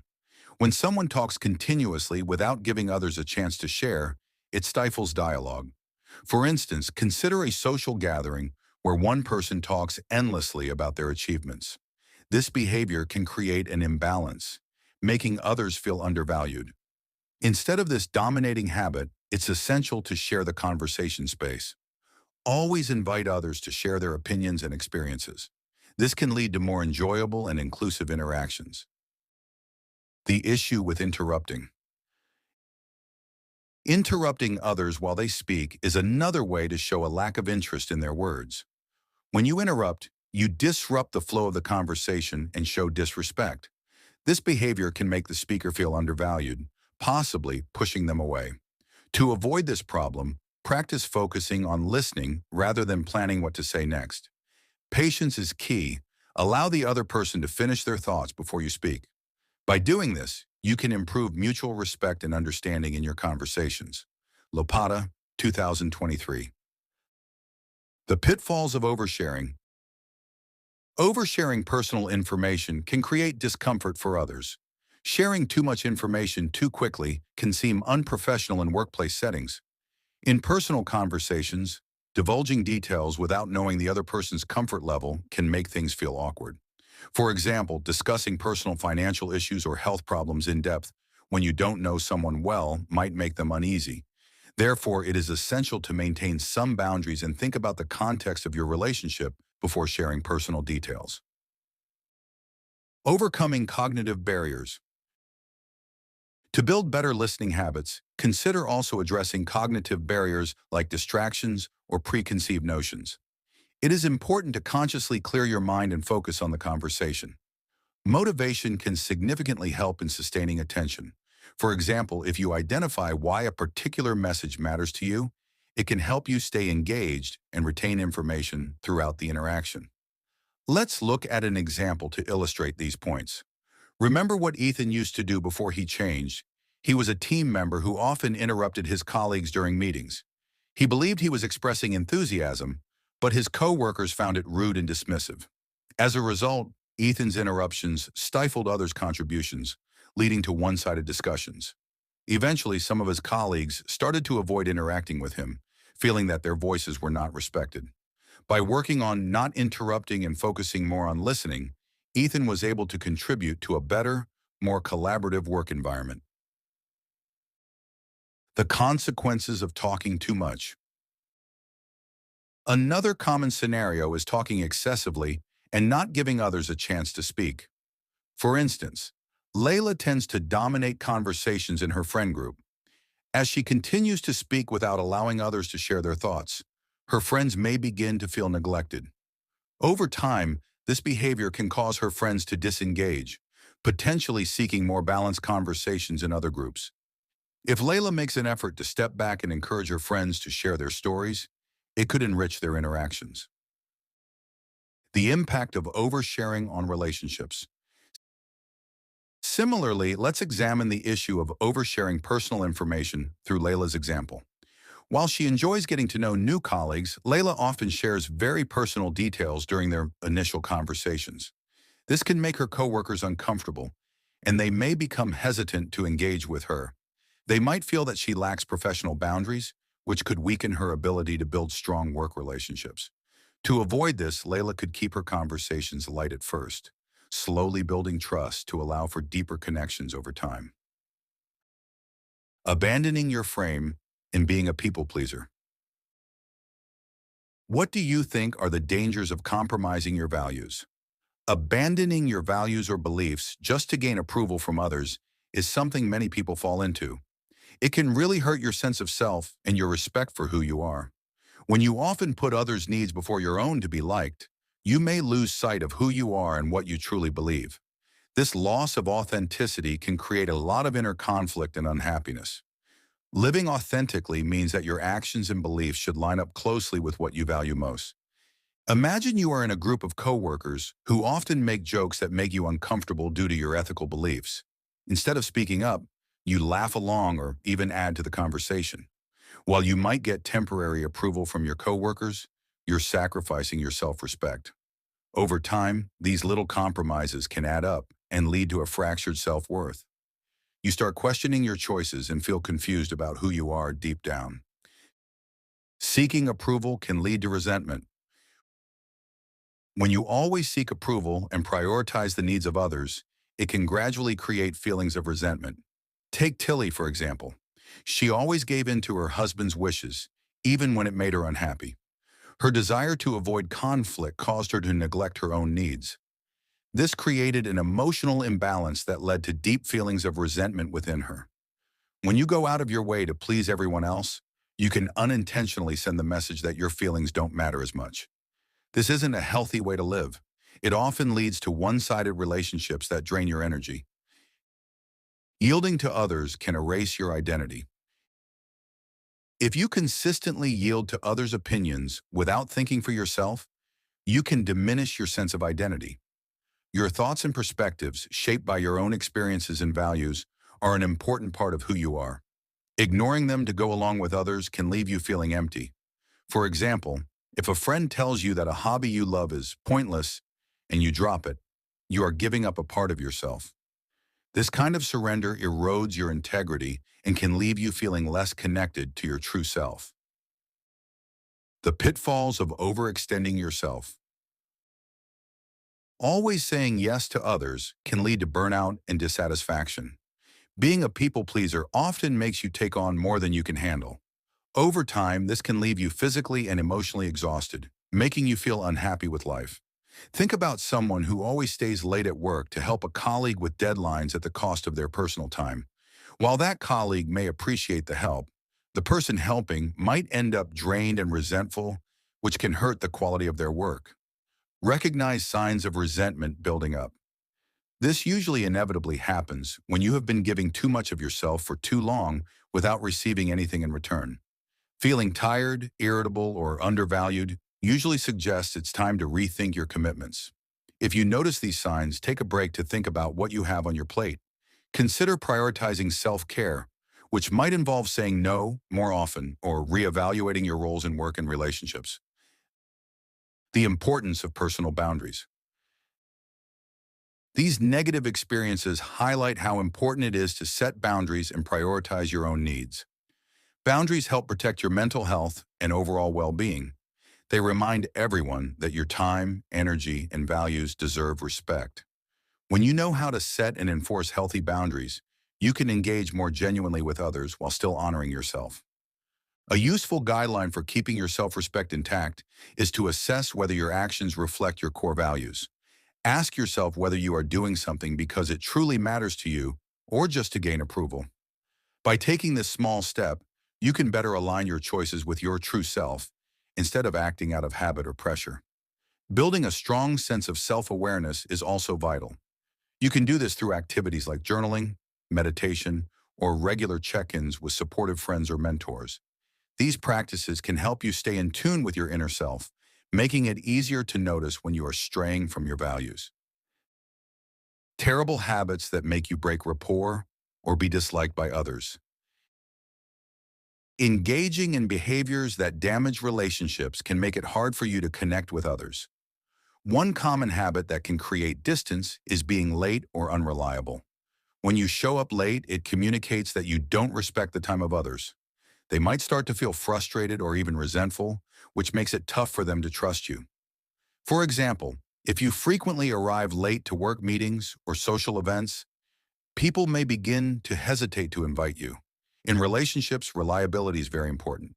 If others can't count on you to be on time or keep your word, they may not lean on you for support when they need it, resulting in weakened bonds. So, being a person of your word and being on time is not just a courtesy, it is a key part of building strong connections. Another habit that can hurt your standing with others is gossiping or speaking negatively about people behind their backs. Gossip can spread quickly and create an atmosphere filled with distrust. When you talk poorly about someone, people may begin to question your character. It looks like you are not someone who can be trusted. Trust is the foundation of any relationship. Once trust is broken, it's often hard to rebuild. If friends or colleagues catch wind that you gossip, they may distance themselves from you, fearing that you might do the same to them. Instead of engaging in gossip, it is better to foster a positive reputation by speaking respectfully about others, which can create a more supportive social circle. Displaying insensitivity or lacking empathy can also strain relationships significantly. Not showing any effort in understanding and sharing the feelings of others weakens your ability to bond with others. When you are insensitive to what others are going through, it can lead to distance and misunderstanding. For instance, if a friend opens up about a tough time and you brush it off or make light of their problems, it may make them feel alone and unsupported. This behavior can damage your relationship with them. On the other hand, showing compassion and understanding can deepen your connections and help you support those who matter to you. Chapter Recap. We've explored how detrimental relational habits can seriously hinder your social interactions. Recognizing signs of poor social skills can be the first step toward making holistic improvements. Here are some less obvious indicators of poor social skills to remember. Interrupting others frequently, not remembering names, avoiding eye contact, fidgeting or playing with hair or clothing, speaking too softly or too loudly, not asking questions, responding with "I don't know" often, not recalling previous conversations, using filler words excessively, failing to engage with the environment, dominating the conversation, not acknowledging others' emotions, lack of enthusiasm in tone, mimicking others' expressions poorly, relying heavily on your phone during conversations, confusing others with vague language, failing to offer compliments or positive feedback, not adapting speech for different audiences, rushing to respond without thinking, speaking over others in group settings, missing social cues or signals, giving one-word answers, failing to share personal stories, having little to no follow-up questions, not respecting personal space, bringing up inappropriate topics,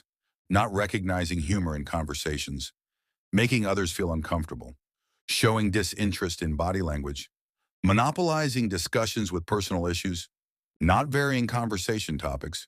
We also discussed the importance of setting boundaries and valuing your own needs alongside those of others. This is crucial for maintaining self-respect and avoiding the trap of overextending yourself just to please others. True connections are built on mutual respect and understanding, not on compromised values. By addressing these harmful habits and focusing on personal growth, you'll set the stage for healthier, more fulfilling social and professional interactions. I trust you will take these insights to heart and apply them in your daily life to see positive changes unfold. In the upcoming chapter, we will now understand one of the greatest weapons of being a magnetic person, activating the ability to like yourself. While it may seem simple to say, "I like myself," your social language often indicates the depth to which you may actually secretly dislike parts of yourself and maybe feel very insecure. So let's go find out how you can deal with the most important relationship ever, your relationship with yourself. Chapter 3. People are more inclined to like you when you like you. Did you know that how much you like yourself directly influences how others perceive you? A fascinating aspect of psychology shows that when you treat yourself well, it sends a message to others about how they should treat you. Martin, 2019. Laura experienced this firsthand when she noticed a shift in how people responded to her newfound self-love after she started addressing her struggles. She recalled days when her self-esteem was low, feeling invisible or, at times, even unworthy. Those feelings had created a barrier between her and meaningful connections. But as Laura began to embrace her worth, everything started to change.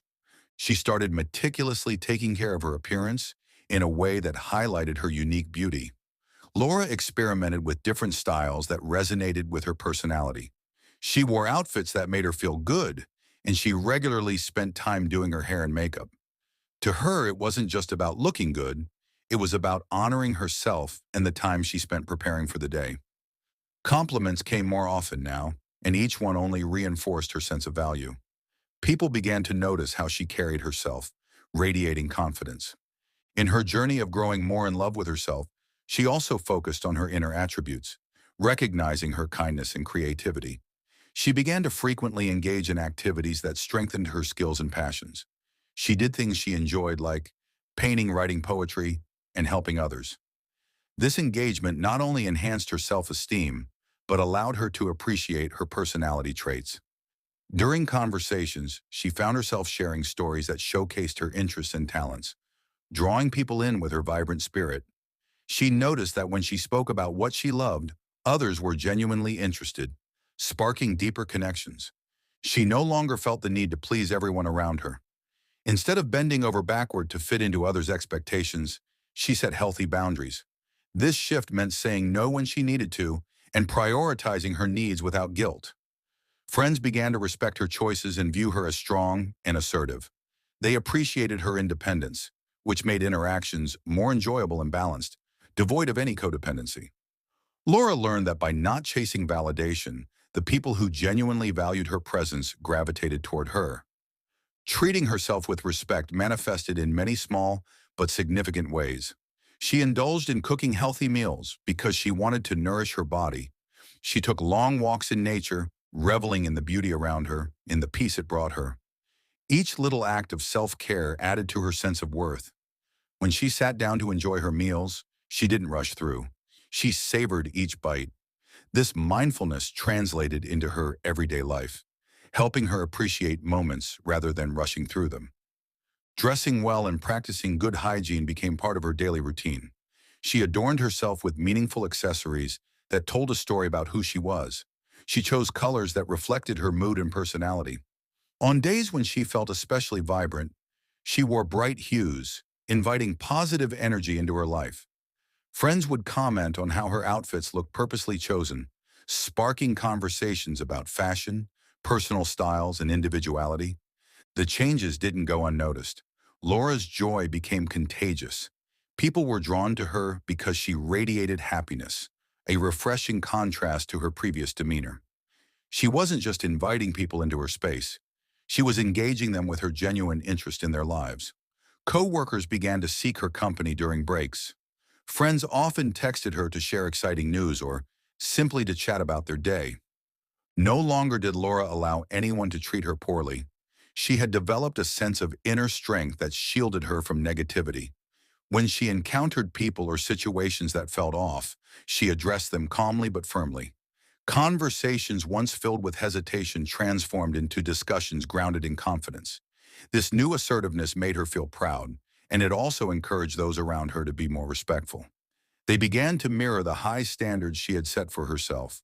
Her relationships transformed, shedding the unhealthy thinking patterns that had held her back. Laura noticed that the friendships she cultivated began to blossom in ways she never expected. No longer did she feel the pressure to keep them alive at all costs. They thrived naturally because they were built on mutual respect and care, rather than dependency. She enjoyed the time spent together, free from any underlying anxieties about losing them. Being content alone became just as fulfilling for Laura as being with others. She loved her own company, indulging in quiet evenings filled with books, music, or creative pursuits. Friends complimented her balanced outlook. They saw how comfortable she was, inspiring them to appreciate their own solitary moments. Laura's inner peace became a strength that brought people closer, creating an environment where everyone felt valued. Her magnetic energy attracted those who were healthy and supportive, and they added a richness to her life that she had longed for. She built relationships based on encouragement and positivity, celebrating each other's successes. Those around her felt inspired by her journey, some even ending up starting on their paths of self-love, initiating a ripple effect of growth. It was beautiful to witness. In this newfound narrative, Laura learned how essential it was to enjoy her life. A sense of fulfillment filled her days. She pursued dreams and goals, many of which she had shelved before. She began taking courses that interested her, attended workshops, and traveled to places she had always wanted to explore. This newfound zest for life became apparent to others who watched her smile brightly. Now she approached each day with eager anticipation, rather than apprehension. Laura's journey didn't happen overnight, but each small step painted a larger picture of her fulfillment. Her story became one of strength, celebrating her alone time while inviting enriching relationships into her life. She understood that liking herself wasn't just a personal mantra. It was vital for establishing social excellence and nurturing a thriving life. As she reflected on her transformation, Laura smiled, knowing she had opened up the path for a future filled with healthy relationships, rooted in mutual appreciation and love. What can we learn from this side of Laura's story? Undoubtedly, it's the fact that liking yourself is key to forming positive relationships. When you genuinely appreciate who you are, it becomes easier for others to see and value those same qualities in you. This chapter will cover different ways self-love can enhance your interactions with others and why it's essential for building meaningful connections. Tips for liking yourself. Recognizing your worth as a person is the first important step toward fostering self-love. This self-love is essential because it enhances how others perceive you. Each of us has unique qualities and skills that make us special. Some people have a great sense of humor, while others are excellent listeners or creative thinkers. Recognizing and accepting these traits is key. When you embrace your individuality, you boost your self-esteem. This improved self-esteem is evident in how you interact with other people. When you carry yourself with confidence, others often feel more at ease and respected around you. So it all starts with you understanding and appreciating what makes you unique. Reflect on your achievements.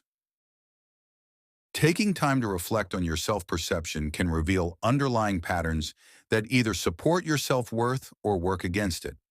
A useful exercise is to take note of your achievements, both large and small. These achievements reflect your efforts, skills, and milestones that shape who you are today. You might find it helpful to write them down. Keep this list handy and revisit it whenever feelings of self-doubt arise. Celebrating your personal accomplishments serves as a powerful reminder of what you are capable of doing. This practice can help you build a positive self-image, making you more attractive to those who see and respect your worth. Prioritize self-care. Another vital aspect of nurturing self-love is prioritizing activities that promote your well-being. Self-care includes doing a variety of actions that can benefit your mental, emotional, and physical health. For example, engaging in regular exercise helps not only your physical body, but also lifts your mood and energy levels. A balanced diet and getting enough sleep are equally important. All these factors work together to enhance your overall well-being. Making time for hobbies and activities that you enjoy also enhances the quality of your relationship with yourself. Whether it's reading a good book, doing content creation, hiking, or spending time with family and friends. Engaging in joyful activities allows you to recharge and escape from daily stresses. Mental health matters. Mental health is just as important as physical health. Practicing mindfulness and using relaxation techniques like meditation, yoga, or deep breathing exercises can drastically lessen anxiety. These methods help improve your overall outlook on life. You can start by setting aside specific moments of me time to relax and reflect without distractions. Creating a personal routine that includes these self-care practices can help you make them a regular part of your life. Over time, these practices ensure you cultivate long-lasting well-being and self-love. Grow with others. Sometimes the journey towards self-love can feel overwhelming. Having support along the way can make a huge difference. Reaching out to a trusted friend, your lover, or mentor can provide guidance and encouragement when needed. These people often see your strengths even when you may overlook them. Their reassurance can help you gain clarity about yourself and navigate challenges more effectively. Spiritual mentorship in particular can offer a structured environment where you can explore deeper issues related to self-worth. Harness the incredible power of positive self-talk and affirmations. Practicing positive self-talk and using affirmations are powerful tools for boosting self-love and, in turn, your likability. The words we use with ourselves shape our self-image and influence our behavior. Making a conscious effort to replace negative thoughts with positive affirmations can gradually improve your mindset. Simple phrases like, "I can do this," "I deserve good things," and "I am proud of who I am" can reinforce positive feelings. Make it a habit to repeat these affirmations daily, especially in front of a mirror. This practice helps to internalize these positive beliefs and gradually shifts your perspective toward acceptance and confidence. Acknowledge your progress. Positive self-talk goes beyond just affirmations. It also includes recognizing your progress and efforts. Instead of focusing only on what went wrong, practice kindness toward yourself. Celebrate the work you've put in, acknowledging that setbacks are a normal part of growth. Cultivating this compassionate dialogue can strengthen your resilience and self-worth. Others naturally find this quality appealing, as it radiates authenticity. Build consistency into your routine. Incorporating these self-loving practices into your daily routine may take some effort at first. However, with consistency, they can become a natural part of your life. The more you invest time and energy into recognizing your own worth, prioritizing self-care, seeking support, and practicing positive self-talk, the more self-love you will radiate. Not only will this enhance your well-being, but it will also create an inviting atmosphere for positive relationships. People are drawn to those who are comfortable in their own skin, as it fosters a sense of trust and authenticity. How to show that you like yourself. When you project self-confidence and self-respect, you naturally attract people to you. This can be seen in everyday scenarios, such as when you enter a room filled with people. Your body language plays a significant role in shaping how others perceive you. Simple actions we touched on earlier, like maintaining a straight posture, making firm eye contact, and using expressive facial gestures, can greatly influence the impressions you make. For example, consider someone who stands with a slight slouch. This posture can signal uncertainty or disengagement. On the other hand, when you position yourself upright, it not only benefits your physical health, but also sends a mental message to both yourself and those around you that you are ready to engage. When you maintain eye contact while speaking to someone, it shows that you are genuinely interested in what they are saying. This small gesture can make the other person feel valued and appreciated. Moreover, facial expressions can communicate a range of emotions, including enthusiasm, empathy, and warmth, which are attractive traits in any interaction. Importance of dressing well. Moving beyond body language, dressing in a way that reflects your personality and boosts your self-esteem is essential. Clothing is not just a collection of fabrics. It serves as a means of expressing who you are. When you choose outfits that make you feel good about yourself, it can influence your confidence levels. For example, if you enjoy wearing vibrant colors, choosing clothing in those shades can lift your mood and make you appear more approachable. Additionally, wearing well-fitted clothes can enhance your appearance and promote a sense of self-worth. The main idea is to find what makes you feel comfortable rather than strictly following trends. It's about wearing outfits that align with your identity and boost your confidence. Communicating clearly and assertively. It may seem scary to express your honest thoughts and feelings, but doing so establishes trust in your relationships. Picture yourself in a meeting where everyone has a consensus, but you have a differing opinion. Instead of staying silent because you're afraid of causing conflict, openly sharing your viewpoint shows that you respect your own ideas. This doesn't mean ignoring others' opinions. It just means now you consciously create a balance where everyone's voice is heard. By being transparent in your communication, you can build deeper and more meaningful connections. The power of a genuine smile. A genuine smile carries a lot of weight in social interactions. Smiling not only makes you look friendlier and more approachable, but it also has psychological benefits for yourself. It can improve your overall mood and help create a positive atmosphere for those around you. Coupling a smile with active engagement in conversations signals attentiveness and genuine interest. First impressions matter. Imagine encountering someone new at a social event. If you adopt an open and upright posture, maintain steady eye contact, and greet them with a warm smile, you will likely come across as confident and approachable. This first impression plays a key role in setting the tone for subsequent interactions. As the conversation unfolds, sharing your genuine thoughts and actively listening can build a deeper connection. By dressing comfortably and exuding confidence, you reaffirm a sense of self-worth that others can readily perceive. Practicing these outward signs of self-confidence and self-respect can gradually shift your internal mindset. Tips for valuing your time. Life can get pretty hectic, right? With our busy schedules filled with work tasks, social events, and personal responsibilities, it can seem challenging to manage everything. One significant area that often gets overlooked is the importance of time management and self-respect in our relationships. Understanding how to manage your time effectively and respecting your own needs can greatly influence how others perceive you. First things first, it's essential to allocate time for activities that promote your well-being and personal growth.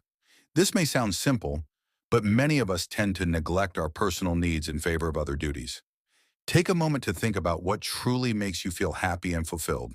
It might be something as active as going to the gym, diving into a good book, or even enjoying some peaceful moments alone.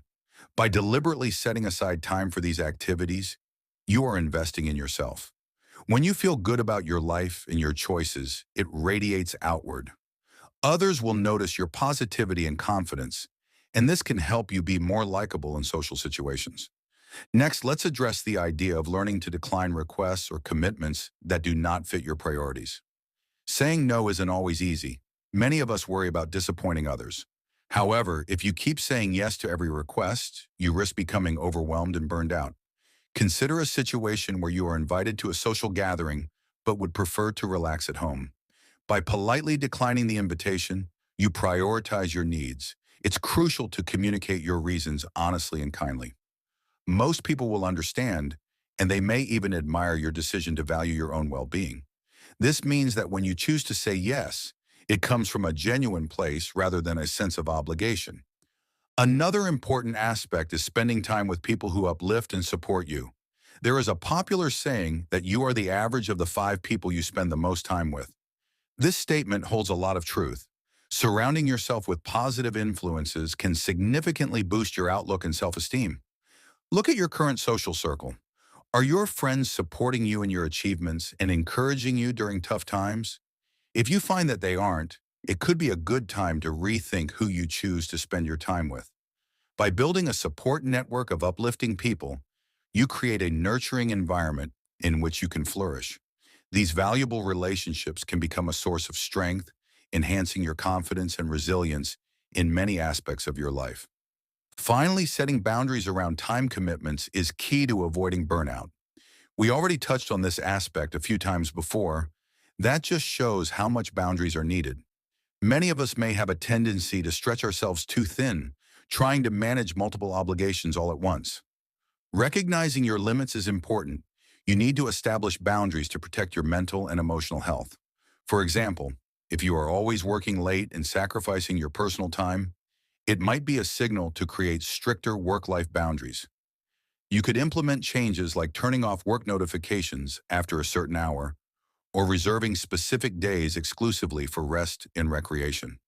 These boundaries serve as protective measures, allowing you to allocate time and energy to what truly matters in your life. When other people witness you standing by your boundaries, they will likely learn to respect them as well, leading to healthier and more balanced relationships. This approach to managing your time and respecting yourself will not only be beneficial for you, but it will also create a ripple effect on your relationships with others. Phrases that show you like yourself. Embracing self-love is a powerful way to attract positive relationships. One meaningful approach to nurturing self-love is through the use of affirming phrases that reinforce your worth and boost your confidence. These phrases act as gentle reminders, helping you to develop a positive inner dialogue and ensuring you maintain a healthier self-perception. To start, consider regularly using positive self-affirmations like, "I'm proud of who I am becoming. I choose to treat myself with kindness. My happiness is a priority. I appreciate my unique qualities. I deserve love and respect. I embrace my flaws as part of my journey. I am enough and capable of achieving any dream in my heart. I give myself permission to take a break. I celebrate my achievements, big and small. I trust my intuition and follow my heart. I am worthy of my own affection. I radiate positivity and gratitude. I forgive myself for past mistakes. I cherish my own company. I respect my boundaries and needs. I nurture my mind, body, and soul. I acknowledge my strengths and talents. I am my own biggest supporter. I find joy in my everyday life. I let go of negativity and embrace love. I am constantly growing and evolving. I choose to focus on the good in myself. I am deserving of all my dreams and desires. I love myself for who I am today. I celebrate my individuality. I am proud of my journey and experiences. I honor my feelings and emotions. I create a life that brings me joy. I listen to my inner voice and respect it. I am in control of my happiness. I embrace change and welcome new experiences." Examples of negative self-talk, phrases to stop. Recognize your negative self-talk patterns. Negative self-talk can take many forms, and one common phrase people use is, "I'm not good enough." This type of internal dialogue often starts in childhood or during experiences filled with criticism. Perhaps you think thoughts like, "I'm not smart enough," or "I'm not attractive." These thoughts can feel automatic and might seem so normal that you accept them without question. Recognizing this pattern is the first step toward changing your mindset. It's essential to become aware of these negative thoughts as they arise. When you catch yourself thinking something unkind about yourself, take a moment to pause. Ask yourself whether that thought is based on reality. Is there real evidence that supports this belief? Or is it just a harsh message you've gotten used to repeating? For example, if you tell yourself, I'm terrible at my job, consider whether anyone has offered you constructive feedback or if you might be expecting too much from yourself. Realizing the difference between fact and self-criticism can help clarify your thoughts. Rephrase negative statements. One effective way to combat negative self-talk is to rephrase those negative statements into something more neutral or positive. If you find yourself saying, I'm not good at this, try changing it to, I'm learning and improving every day. This language change can gradually shift your self-narrative. It may not happen overnight, but keep practicing, and you will notice a difference in how you view your skills and worth. How to handle comparison thoughts. Comparison is another major form of self-sabotage. Thoughts like, everyone else is better than me, can creep in easily, especially with the impact of social media. It's very simple to see other people's perfectly curated lives online and believe they represent the entire truth. However, everyone faces their own struggles and imperfections that may not be visible in their social media posts. When you catch yourself comparing your journey to someone else's, take a moment to reflect on your strengths and successes. Make a list of your achievements, no matter how small, and celebrate them. This practice can help shift your attention from what others are doing to what you have accomplished in your own life. Adopt a growth mindset. Moreover, it's important to cultivate a mindset of growth and improvement instead of chasing perfection. Understand that everyone has their own pace in life, and setbacks are part of that journey. When you appreciate your growth, you begin to create a healthier view of yourself and others around you. Confront internal narratives. It is crucial to confront negative internal narratives like, I'm too flawed to be liked. Everyone has flaws and makes mistakes. It's a fundamental part of being human. If you view these imperfections as obstacles to forming relationships, it can be harmful to your self-image. Start by acknowledging your own flaws without putting yourself down. Just because you have areas where you can improve does not mean you do not deserve love and connection. Being open about your vulnerabilities can actually make you more relatable to others. Remember that everyone has imperfections, and these small quirks often make us unique and interesting. Challenge limiting beliefs. Challenging limiting beliefs is another important part of fostering self-love. For instance, the belief that I must please everyone to be accepted can lead to burnout. This way of thinking often causes people to overextend themselves trying to meet everyone's expectations at the expense of their own needs. It's important to recognize that you cannot please everyone, and attempting to do so can lead to feelings of frustration and resentment. Remember that rejection or disapproval from some people is a normal part of life. It does not diminish your worth or value as a person. Focus on surrounding yourself with individuals who appreciate you for who you are, just as you are. Real acceptance is rooted in a sense of self-love, and as you cultivate that within yourself, you're likely to attract relationships that resonate with your authentic self. Building this solid foundation of self-acceptance allows you to realize that you deserve connections that are genuine and fulfilling. Embrace your individuality. Recognizing that everyone's journey is different encourages you to embrace your individuality. It's easy to get lost in the narrative society promotes about success and achievement. However, taking the time to appreciate what makes you unique can be a liberating experience. Each person has their own timeline, achievements, and quirks that contribute to who they are. Continuing to explore your feelings and working on transforming your mindset takes time and patience. Celebrate the little victories along the way as you embark on this journey of self-improvement and acceptance. Learn to be kind to yourself and extend grace when needed. Remember, your path is your own, and that's where your true strength lies. Chapter Recap. Growing in your self-love is a journey that requires recognizing your worth. Taking care of your mental, emotional, and physical well-being through regular self-care activities ensures that you maintain a healthy and positive outlook on life. People who like and love themselves often exhibit habits that make them more socially influential and attractive to others. Below are some practices commonly seen in such people for you to remember and consider also reinforcing in your life. They practice self-care consistently. They maintain a positive inner dialogue. They set healthy boundaries with others. They express gratitude daily. They prioritize their mental and physical health. They engage in activities that bring them joy.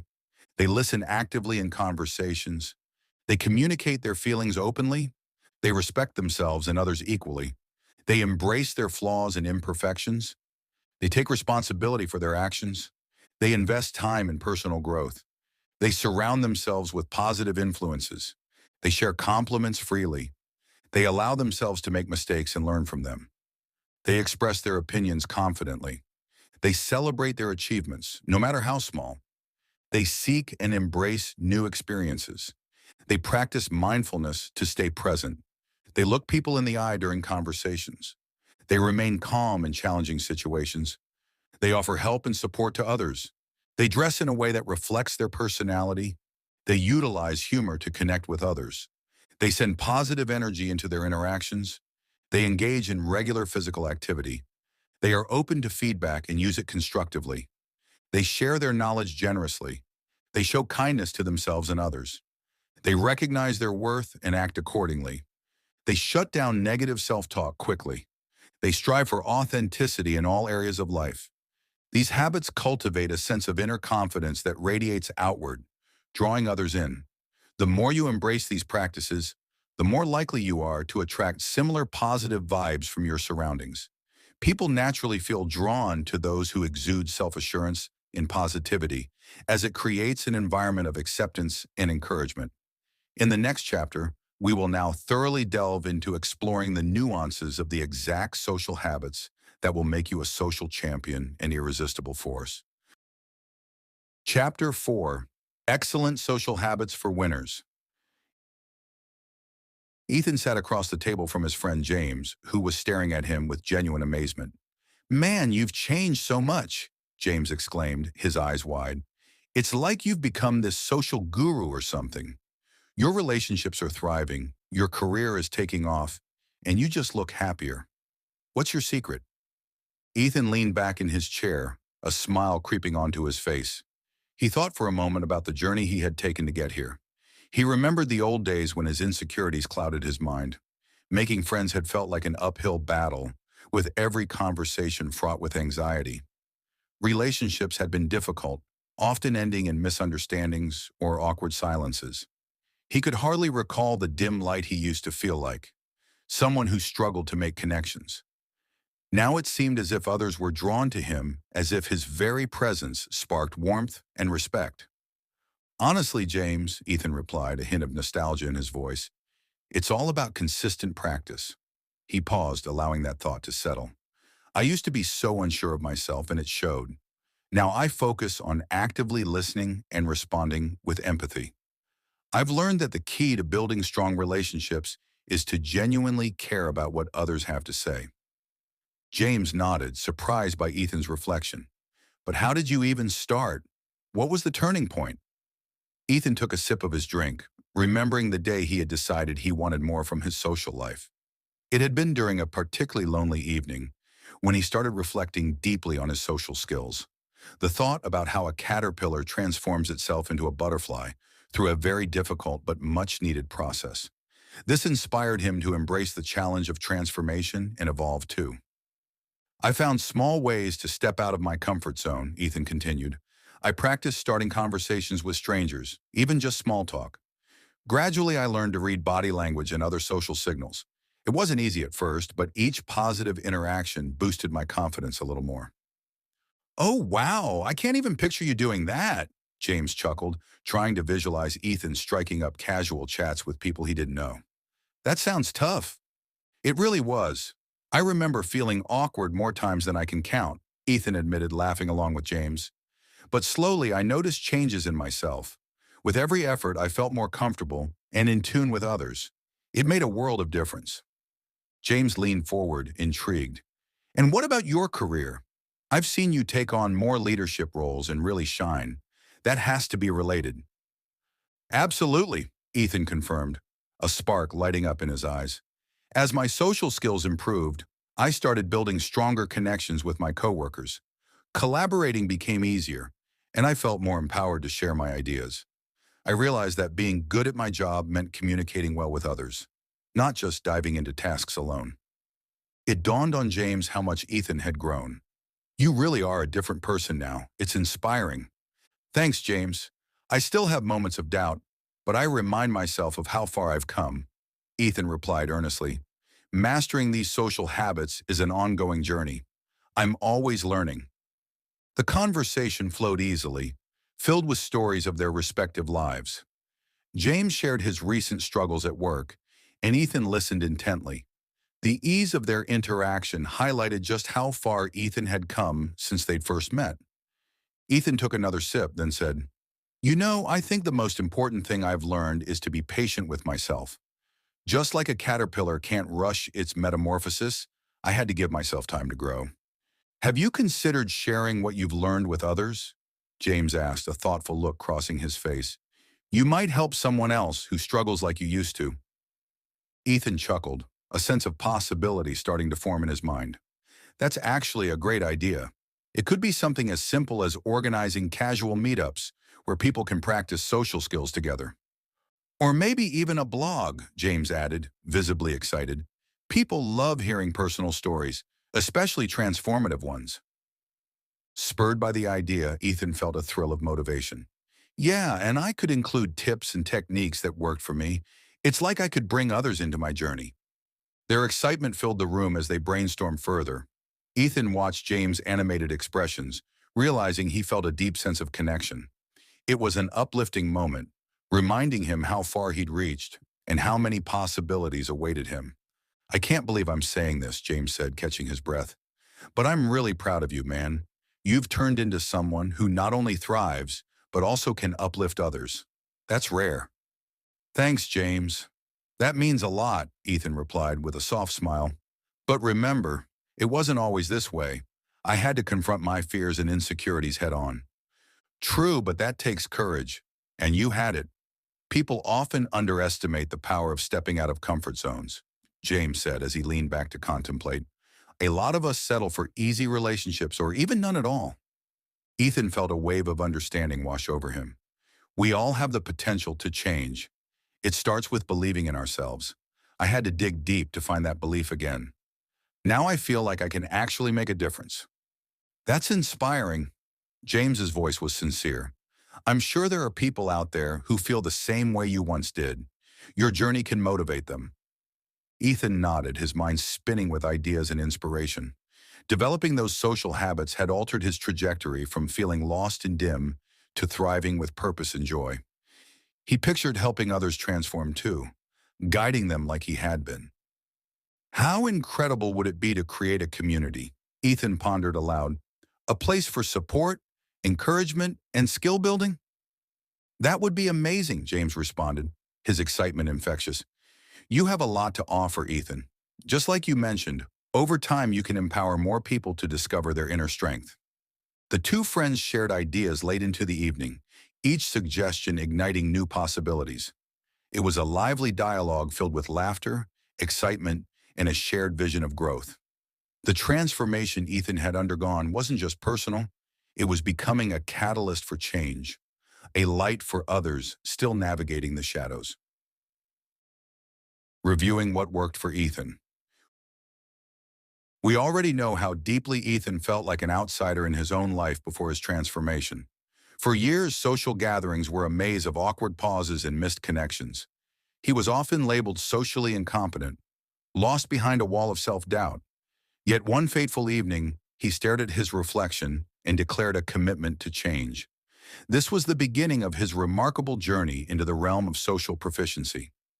Ethan started by observing those who thrive socially. He noted that competent people paid attention to the smallest details, picking up on how a simple smile or a thoughtful question could illuminate someone's day. He resolved to remember people's names, interests, and stories. With each interaction, he greeted others with genuine warmth, making sure to say goodbye in a way that left a lingering sense of connection rather than indifference. Harnessing his awareness of emotional intelligence, Ethan learned to build rapport effortlessly. He practiced positive reinforcement, celebrating the achievements of others, no matter how small. He would genuinely compliment a colleague's presentation or express admiration for a friend's creativity, reinforcing positive feelings that encourage deeper bonds. He quickly discovered that acknowledging others made them feel valued, feeding a positive cycle of connection. Ethan also embraced the concept of being generous with his spirit. He exchanged complaints for gratitude, finding joy in daily interactions. Instead of siding with negativity, he transformed conversations by focusing on uplifting topics, creating a refreshing atmosphere around him. This shift in mindset not only improved his emotional regulation, but it also gave him superb conflict resolution skills. When disagreements arose, he approached them with calm confidence, utilizing humor and storytelling to diffuse tension and remind everyone of their shared humanity. Curiosity became a key ingredient in his interactions. Ethan learned to ask open-ended questions, showing genuine interest in others' lives. This not only made people feel heard, but also transformed his interactions into meaningful dialogues. He practiced nonverbal warmth, such as maintaining eye contact and using open body language, which made people gravitate toward him. Embracing reciprocal vulnerability, he began sharing his own thoughts and feelings without fear of judgment. This authenticity fostered trust and led to deeper connections. His mindfulness allowed him to be fully present, making every conversation feel significant. Ethan was gracefully assertive. He learned to express his needs without imposing them on others, which reinforced mutual respect. Playfulness became his ally. He infused conversations with lightheartedness, drawing people in with his contagious laughter. He maintained consistency in his habits, which established his credibility and made people feel safe around him. Most notably, he replaced condescension with humility, recognizing that each person had unique experiences worth respecting. With newfound skills, Ethan transformed into an irresistible force. People were drawn to him, appreciating the light he brought into their lives. His blend of kindness, curiosity, and genuine interest revolutionized his social power, enabling him to connect with people on a profound level. Psychological research supports that when people practice gratitude and foster positive relationships, their well-being increases, leading to richer, more fulfilling lives, both for themselves and those around them. Ethan emerged from his cocoon not just as a socially adept individual, but as someone who radiated warmth, acceptance, and joy. His journey highlighted the fact that with determination and willingness to grow, anyone could revolutionize their social skills and create a ripple effect of positivity in the lives of others. What you'll find in this chapter includes practical advice on becoming more mindful in social settings, making others feel good about being around you, and managing relationships gracefully. We'll delve into everyday mindfulness practices that can enhance your presence and attentiveness in conversations. Let's now unpack more on the social habits that can set you apart as someone who is both empathetic and effective in their interactions. Make mindfulness your superpower. In the earlier chapters, we briefly touched on how mindfulness is fundamentally about being present and engaged in the moment without passing judgment. This practice can bring significant changes to your social interactions. It helps you improve your social intelligence and build healthier relationships with those around you. When you integrate mindfulness into your daily life, you choose to focus on what is happening right now, instead of letting your mind wander to past events or future worries. Practicing mindfulness daily can significantly enhance your ability to be present during conversations and interactions. When you focus on the present moment, you give your full attention to the people you are with. It is in this attentive state that you begin to notice subtle cues, such as the other person's tone of voice or even their facial expressions. For example, think about having a conversation with a friend. If you can push aside distractions like your to-do list or your next response, you will hear their words more clearly. This focus leads to genuine connections, as people can feel when they are truly being listened to and appreciated. A friend who feels understood is likely to feel closer to you, thereby strengthening that bond. Mindful communication ties closely to active listening, which is an essential skill we also briefly covered before. Active listening goes beyond simply hearing the words someone speaks. It means understanding their underlying feelings and thoughts. When you listen this way, You respond empathetically and accurately, making conversations more meaningful. Take a team meeting, for instance. If you commit to listening without interruption, you create a space where your colleagues feel respected. You're not just waiting for your turn to speak. You're absorbing their message fully. This attentive approach often leads to more thoughtful and relevant feedback, enhancing collaboration among team members. Active listening creates a culture where everyone feels heard and valued, which is critical for effective teamwork. Conflicts are a normal part of any relationship, but practicing mindfulness provides you with tools to manage these situations with grace and care. Techniques like deep breathing and self-reflection allow you to maintain emotional control when disagreements arise. Instead of reacting immediately from a place of anger or frustration, you can take a moment to pause and choose how to respond. For example, if you find yourself in a disagreement with a partner about who should handle household chores, taking a breath before you speak can be beneficial. You might say something like, "I can see you're frustrated. Let's work on a solution together." This calm approach can help de-escalate tension, promoting empathy and understanding for both people involved. Maintaining calm, mindful conflict resolution can enhance your problem-solving skills. By approaching disagreements with a calm and open mindset, you can explore various perspectives and alternatives effectively. Imagine a situation at work where two colleagues disagree about a project's direction.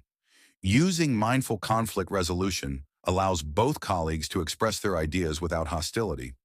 This open discussion encourages collaboration and can lead to innovative solutions that are beneficial for the entire team. Instead of dividing or isolating opinions, mindful dialogue promotes cooperation and open-mindedness. Wondering how to start? Got your back. Incorporating mindfulness into your daily routines can be simple and does not require complicated practices. You can start with just a few minutes of meditation each day, focusing on your breath or repeating a simple mantra. Below are 10 examples of mindful mantras that can help you stay calm. I choose to let go. This too shall pass. I am here and I am safe. My thoughts do not define me. I embrace the present moment. Calmness flows through me. Each breath brings me peace. I release what I cannot control. Breathe in peace. Breathe out stress. I am certainly more than capable. I can do anything I set my heart and mind to. You can choose any of these mantras to use during your meditation or when you need a quick mental break. Repeat them to yourself silently or out loud. They serve as reminders to stay centered. Use them as a toolkit for your daily life. When facing challenges, pull these phrases into your mind. They can guide you back to calmness and clarity. Another useful way to bring mindfulness into your social interactions is through mindful listening exercises. During your next conversation, you might try to focus entirely on what the other person is saying. Pay close attention to their words, tone, and body language. This means resisting the urge to interrupt or formulate your reply before they finish speaking. Once they have completed their message, take a brief moment to reflect on what they said before you respond. Practicing mindful listening in this way enhances your listening skills and helps make your conversations more meaningful. Engaging fully in discussions often leads to better outcomes and connections. Mindfulness can serve as a powerful tool for managing social anxiety as well. Many people experience nervousness when facing social situations, whether it's meeting new people, speaking in public, or attending gatherings. Incorporating mindfulness can help alleviate these feelings by redirecting your attention to the present moment and away from negative thoughts or fears. Before going to a social event, you might practice mindful breathing or visualization techniques that calm your mind. While at the event, periodically check in with yourself to observe any signs of tension or discomfort. By employing mindfulness techniques in these moments, you can find ways to remain grounded and present, allowing you to engage more fully with others. Ultimately, mindfulness emphasizes a quality of presence that can transform the way you relate to others. Through simple practices and techniques, you can deepen your connections, enhance your problem-solving abilities, and navigate conflicts with greater confidence. Embracing mindfulness in your daily life enriches your relationships and allows you to engage more meaningfully with the world around you. Make others feel good around you. Creating a positive impact on others is important for building social intelligence. Positive interactions not only improve your own well-being, but also help you form strong and meaningful connections with the people around you. In this discussion, we will explore several ways to create that impact. This includes spreading positivity, showing empathy, offering genuine compliments and constructive feedback, and making a friendly and inclusive environment. Spread positivity. You probably already noticed that one effective method to strengthen relationships is to acknowledge and appreciate other people's strengths and efforts. This can be a simple yet powerful act. For example, when you notice a coworker putting in extra work on a project, taking a moment to say thank you can have a positive effect. This recognition makes them feel valued and appreciated, boosting their self-esteem and enhancing mutual respect. You don't always necessarily need to make grand gestures. Even small, sincere words of gratitude can change someone's day for the better. A simple, "I really liked how you handled the last meeting," can create a welcoming atmosphere and lay the groundwork for better future interactions. Develop empathy. Empathy is like the king of social intelligence. When you take the time to listen to someone and truly grasp their emotions, you can create deeper relationships. For instance, if a friend shares concerns about their job, you might respond with, "It sounds like you're feeling overwhelmed with your workload." This type of response not only shows that you're listening, but also that you care about their feelings and perspectives. Empathy can also be shown through everyday interactions. When someone shares a personal struggle, simple phrases can make a big difference. For example, instead of offering quick solutions, you can ask, "How did that make you feel?" This question invites them to dive deeper into their emotions and express themselves. Making people feel understood is often more valuable than any advice you could give. When you notice a friend is upset, acknowledging their feelings directly can create a safe space for them to share. Saying, "I can see you're really upset about this," lets them know you are tuned into their emotional state. It encourages further conversation, which can help them process what they're experiencing. When we validate someone's feelings, it fosters trust and opens up pathways for more meaningful connections. Body language plays a critical role in expressing empathy. Sometimes a nod or a gentle touch on the shoulder can say more than words. When someone is talking about their struggles, maintaining eye contact shows your interest in what they are saying. It demonstrates that you are present in the moment and that their story matters. A warm smile can also reassure them that you are there to support them without judgment. Using open-ended questions can also enhance empathetic communication. These types of questions encourage others to elaborate on their thoughts and feelings. You could ask, "What do you think you might do next?" This allows them to discuss their feelings and potential solutions without putting pressure on them to immediately fix the issue. Empathy is about patience. Sometimes people need time to process their emotions before they can articulate them. You might find yourself sitting quietly with someone who has experienced loss. Your presence alone can be a powerful form of support. You don't need to have the perfect words. Simply being there can provide them with comfort. It tells them they don't have to navigate their feelings alone. Sharing your own experiences can also deepen empathetic connections, but it's important to strike the right balance. When appropriate, you can say, "I once went through something similar, and it really helped me when I..." This way, you are relating to their situation without overshadowing their feelings. Your intent should always be to show understanding rather than to shift the focus to yourself. Empathy can vary in different cultures and individual personalities. What feels empathetic in one context might not resonate in another. It's important to be mindful of these differences and open to learning. Acknowledging diversity in emotional expression can enrich your ability to connect with a broader range of people. Here's a recap of 10 examples of phrases that demonstrate excellent empathy. "That sounds really tough. I'm here for you." "I can't imagine how hard that must be for you." "It's okay to feel that way. Your feelings are valid." "I'm really sorry you're going through this. Let's talk about it when you're ready." "You're not alone. I'm here if you need support. I appreciate you sharing this with me." "It's understandable to feel overwhelmed. Everyone has tough moments. What can I do to help you right now?" "I'm listening, and I want to understand." It's also important to remember that empathy is a muscle that needs to be exercised. The more you practice, the better you will become at recognizing the emotions of others. Volunteering or participating in group activities can provide valuable experiences that enhance your empathetic abilities. Connecting with diverse groups exposes you to different perspectives and deepens your understanding of human emotions. Empathy can even extend to how you think about yourself. Being kind to yourself when you feel down is just as important as offering support to others. Recognizing your own struggles can make you more likely to extend the same understanding to others. When you practice self-compassion, you create a sense of patience and empathy that can overflow into your relationships with others. The best way to offer compliments and feedback. Offering sincere compliments and constructive feedback plays a pivotal role in encouraging and supporting those around you. It really makes others feel good about themselves. However, compliments should always come from a genuine place, meaning they need to be heartfelt and specific. When you give a compliment, practice highlighting particular qualities or actions that you admire.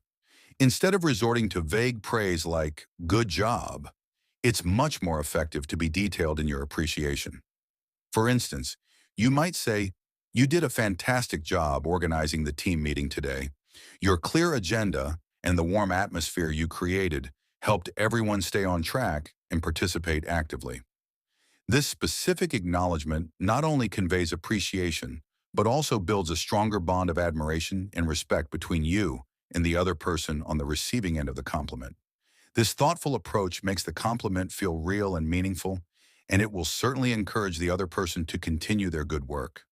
When giving feedback, focus on providing constructive criticism in a way that helps others improve. Constructive feedback centers on helping people grow while maintaining a supportive tone. The key is to be specific, objective, and kind. Offering feedback should not feel like an attack. Instead, it should feel like a helpful guideline for improvement. It's helpful to mention the positive aspects first before discussing any areas for improvement. This can create a balanced perspective that keeps the person's confidence intact while still addressing necessary changes.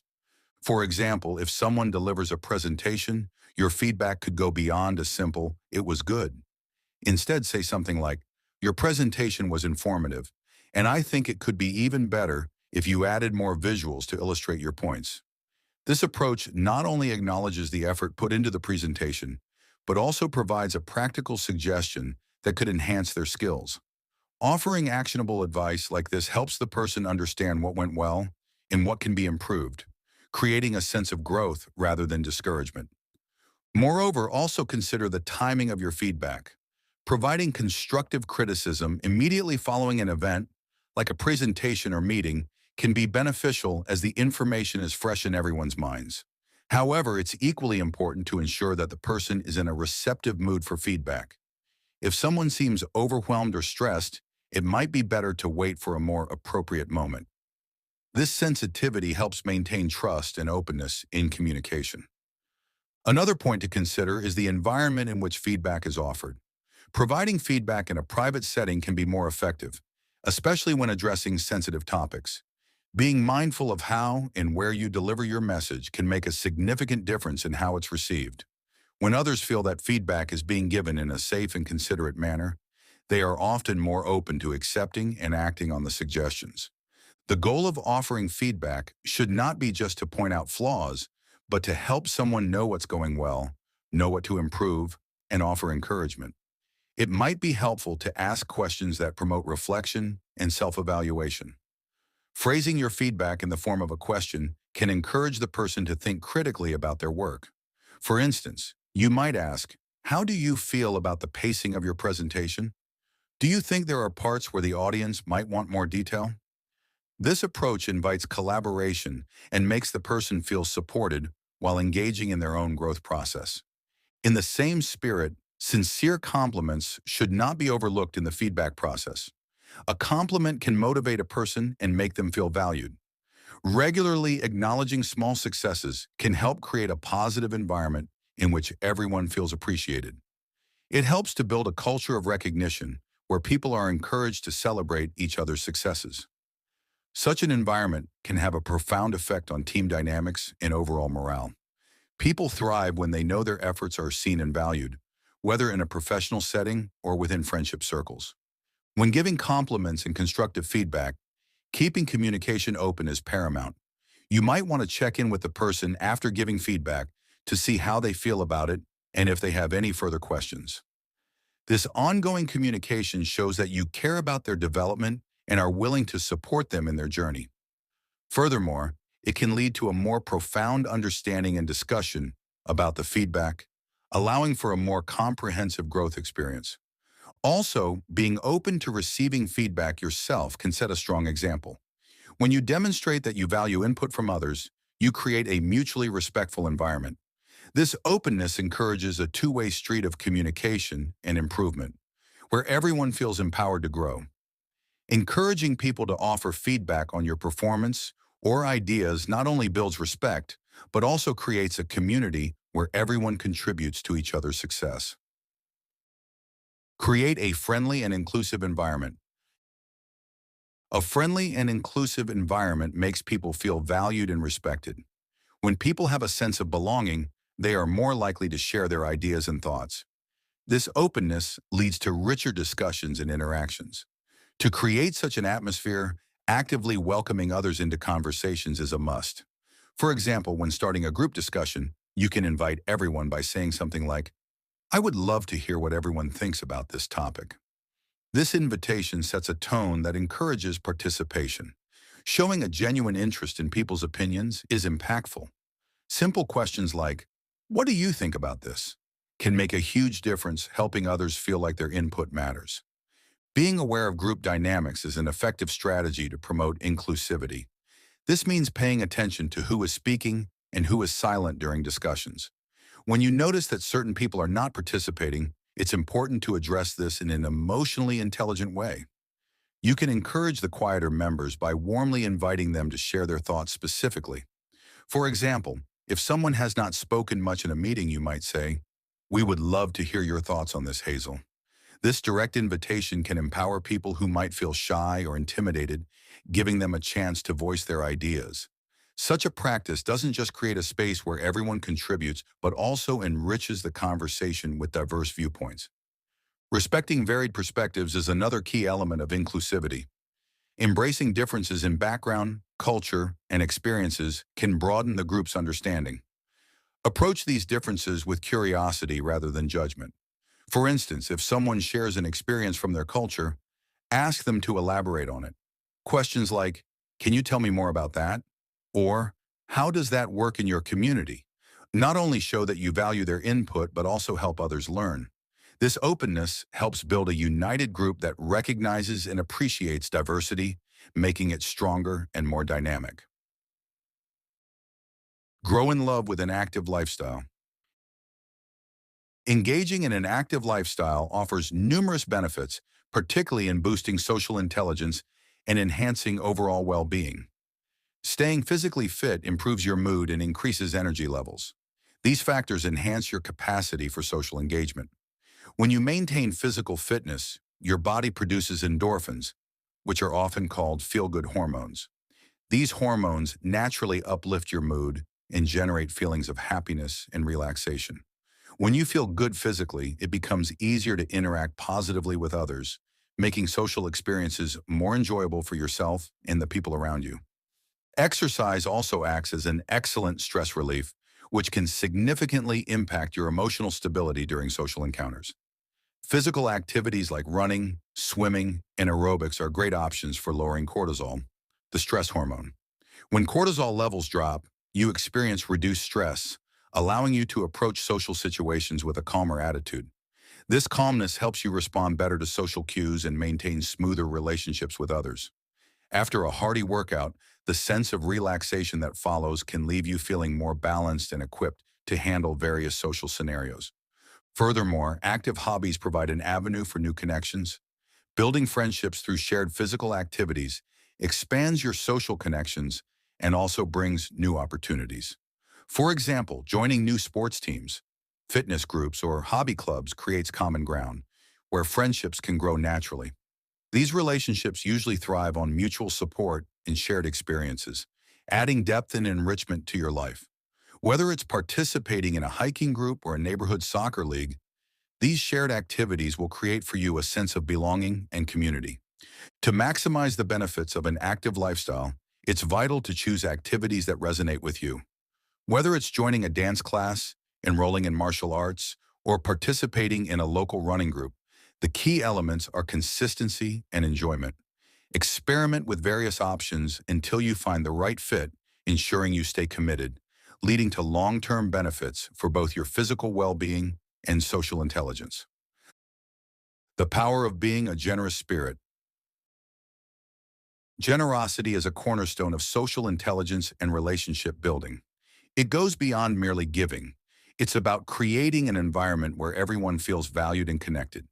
The kind of generosity I mean is that of being generous with your heart, your spirit. Ever heard that it's more blessed to give than to receive? Why, though? It's because of the law of cause and effect. Whatever you give is bound to come back to you. This means if you generously treat others with love and respect is likely to come right back at you too. Conversely, when you treat others poorly, you are likely to also receive the same treatment reflected to you. It's like the idea that we all reap what we sow. Thus, it's always best to ensure the seeds you are sowing in other people's lives are beautiful and gracious ones. The impact of generosity. Think of a day at work when you notice a colleague struggling with a heavy workload. Instead of just focusing on your own tasks, you take a moment to offer help. This simple gesture doesn't just lighten their burden, it also sets off a chain reaction of goodwill in your workplace. When others witness your willingness to assist, they are more likely to be inclined to help out as well. This creates an environment built on mutual support and trust, where people look out for one another. Trust forms the backbone of any strong relationship, whether at home or in the office. When you demonstrate genuine care for others, you pave the way for deeper connections. When someone receives kindness unexpectedly, it often sparks feelings of gratitude, making the relationship between the giver and receiver stronger. Benefits for the giver. It is worth noting that the benefits of generosity extend to the giver as well. Research has shown that helping others can lead to lower stress levels, improved mood, and even better physical health, according to the Mental Health Foundation in 2022. When you do something kind for another person, your brain releases oxytocin. This hormone, sometimes dubbed the love hormone, fosters feelings of warmth and connection. As you experience the joy of giving, it creates a cycle where your actions encourage others to be generous too. This ripple effect can create a more supportive community where everyone thrives off the kindness of one another. Generosity deepens personal relationships. In personal relationships, generosity deepens emotional connections. Being generous with your time, attention, and affection can create strong and lasting bonds with family and friends. Small, consistent gestures of kindness and appreciation can elevate the quality of your relationships. For example, regularly expressing gratitude to your partner or friends can have a significant impact on your relationship's longevity. It reinforces the idea that you value and cherish each other. Over time, these small acts accumulate, resulting in a solid foundation that can weather life's ups and downs. Generosity in conflict resolution. Generosity can also serve as a powerful tool in resolving conflicts. When you show a willingness to understand the concerns of others, it can help ease tensions and lead to more amicable solutions. Conflicts approached with compassion and empathy allow for growth and stronger relationships.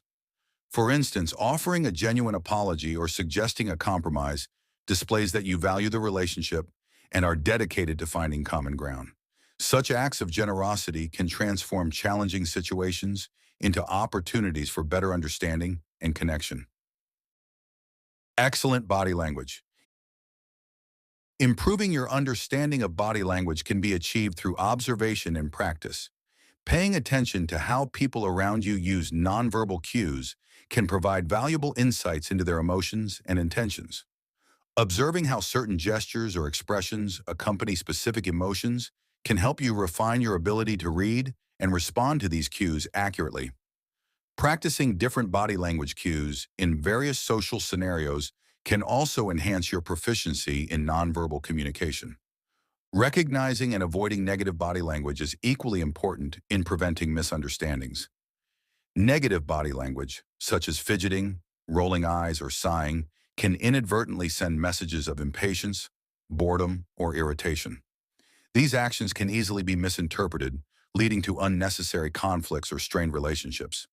By being aware of your own body language and consciously avoiding these negative cues, you can ensure that your interactions remain positive and productive.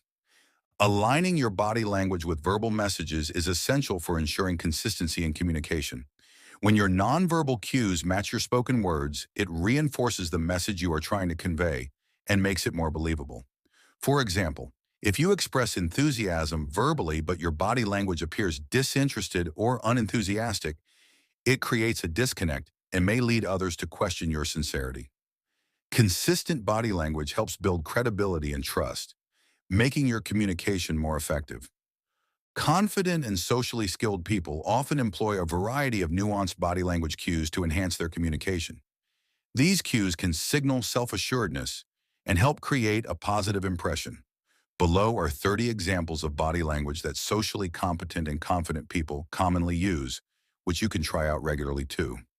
Maintain a relaxed hand position with hands open and facing upward to invite conversation. Use purposeful gestures to emphasize points rather than random movements that may distract. When necessary, mirror the body language of others, subtly reflecting their posture or gestures to create rapport. Lean slightly forward to show interest and engagement without invading personal space. Use the power pose by standing tall with shoulders back and chest out to convey confidence. Employ the steeple gesture, where fingers are pressed together to communicate thoughtfulness and authority. Make slow, deliberate movements instead of fidgeting, which can project calm and control. Use spatial awareness effectively, balancing proximity to engage while respecting personal boundaries. Offer a slight head tilt to show empathy and encourage more in-depth communication. Be mindful of vocal tone and ensure that it matches the content of speech for authenticity. Use an open palm gesture while speaking to suggest honesty and transparency. Keep a steady, relaxed stance instead of shifting weight from one leg to another, which can hint at nervousness.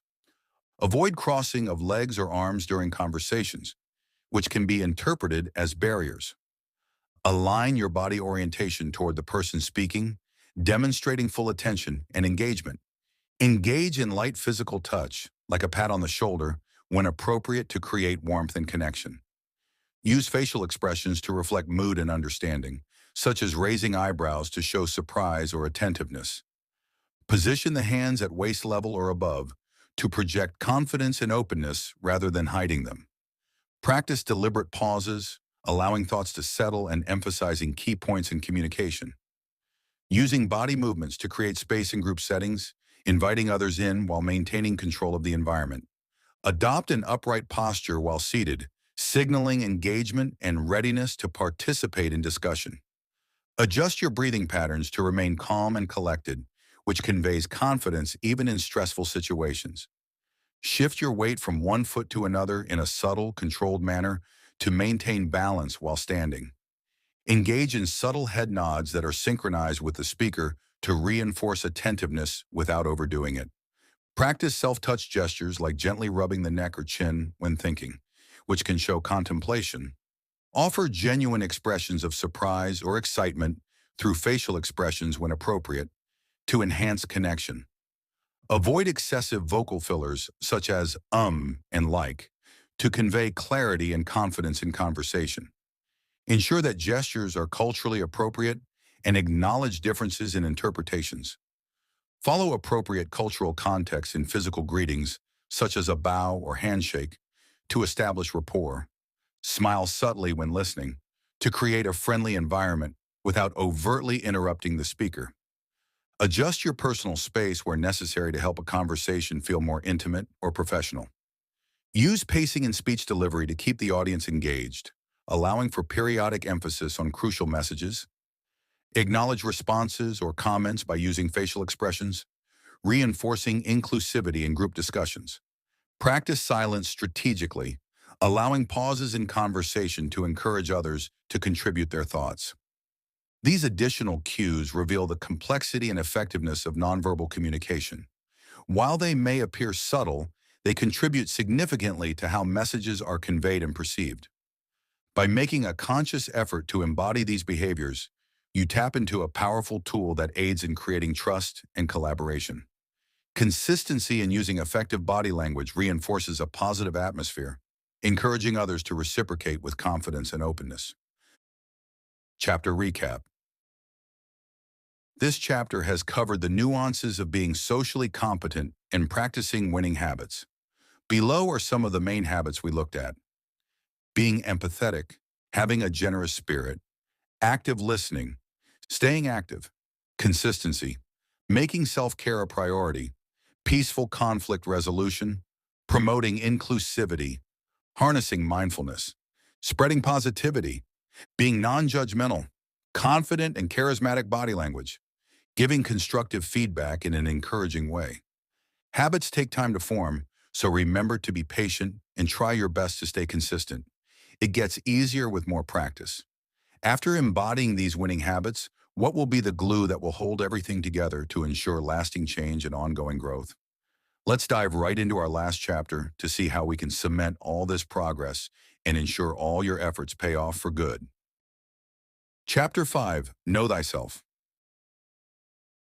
In the first years of Laura's self-growth journey and her commitment to change her relationships, she often stood in front of the mirror, asking herself, "Who am I really?" In those moments, she would feel a mix of fear and hope. "I've come so far," she would say to herself, recalling the days when doubt clouded her mind. "I used to believe I wasn't good enough."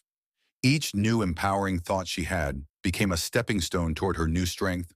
When she faced challenges, she stopped avoiding them by all means.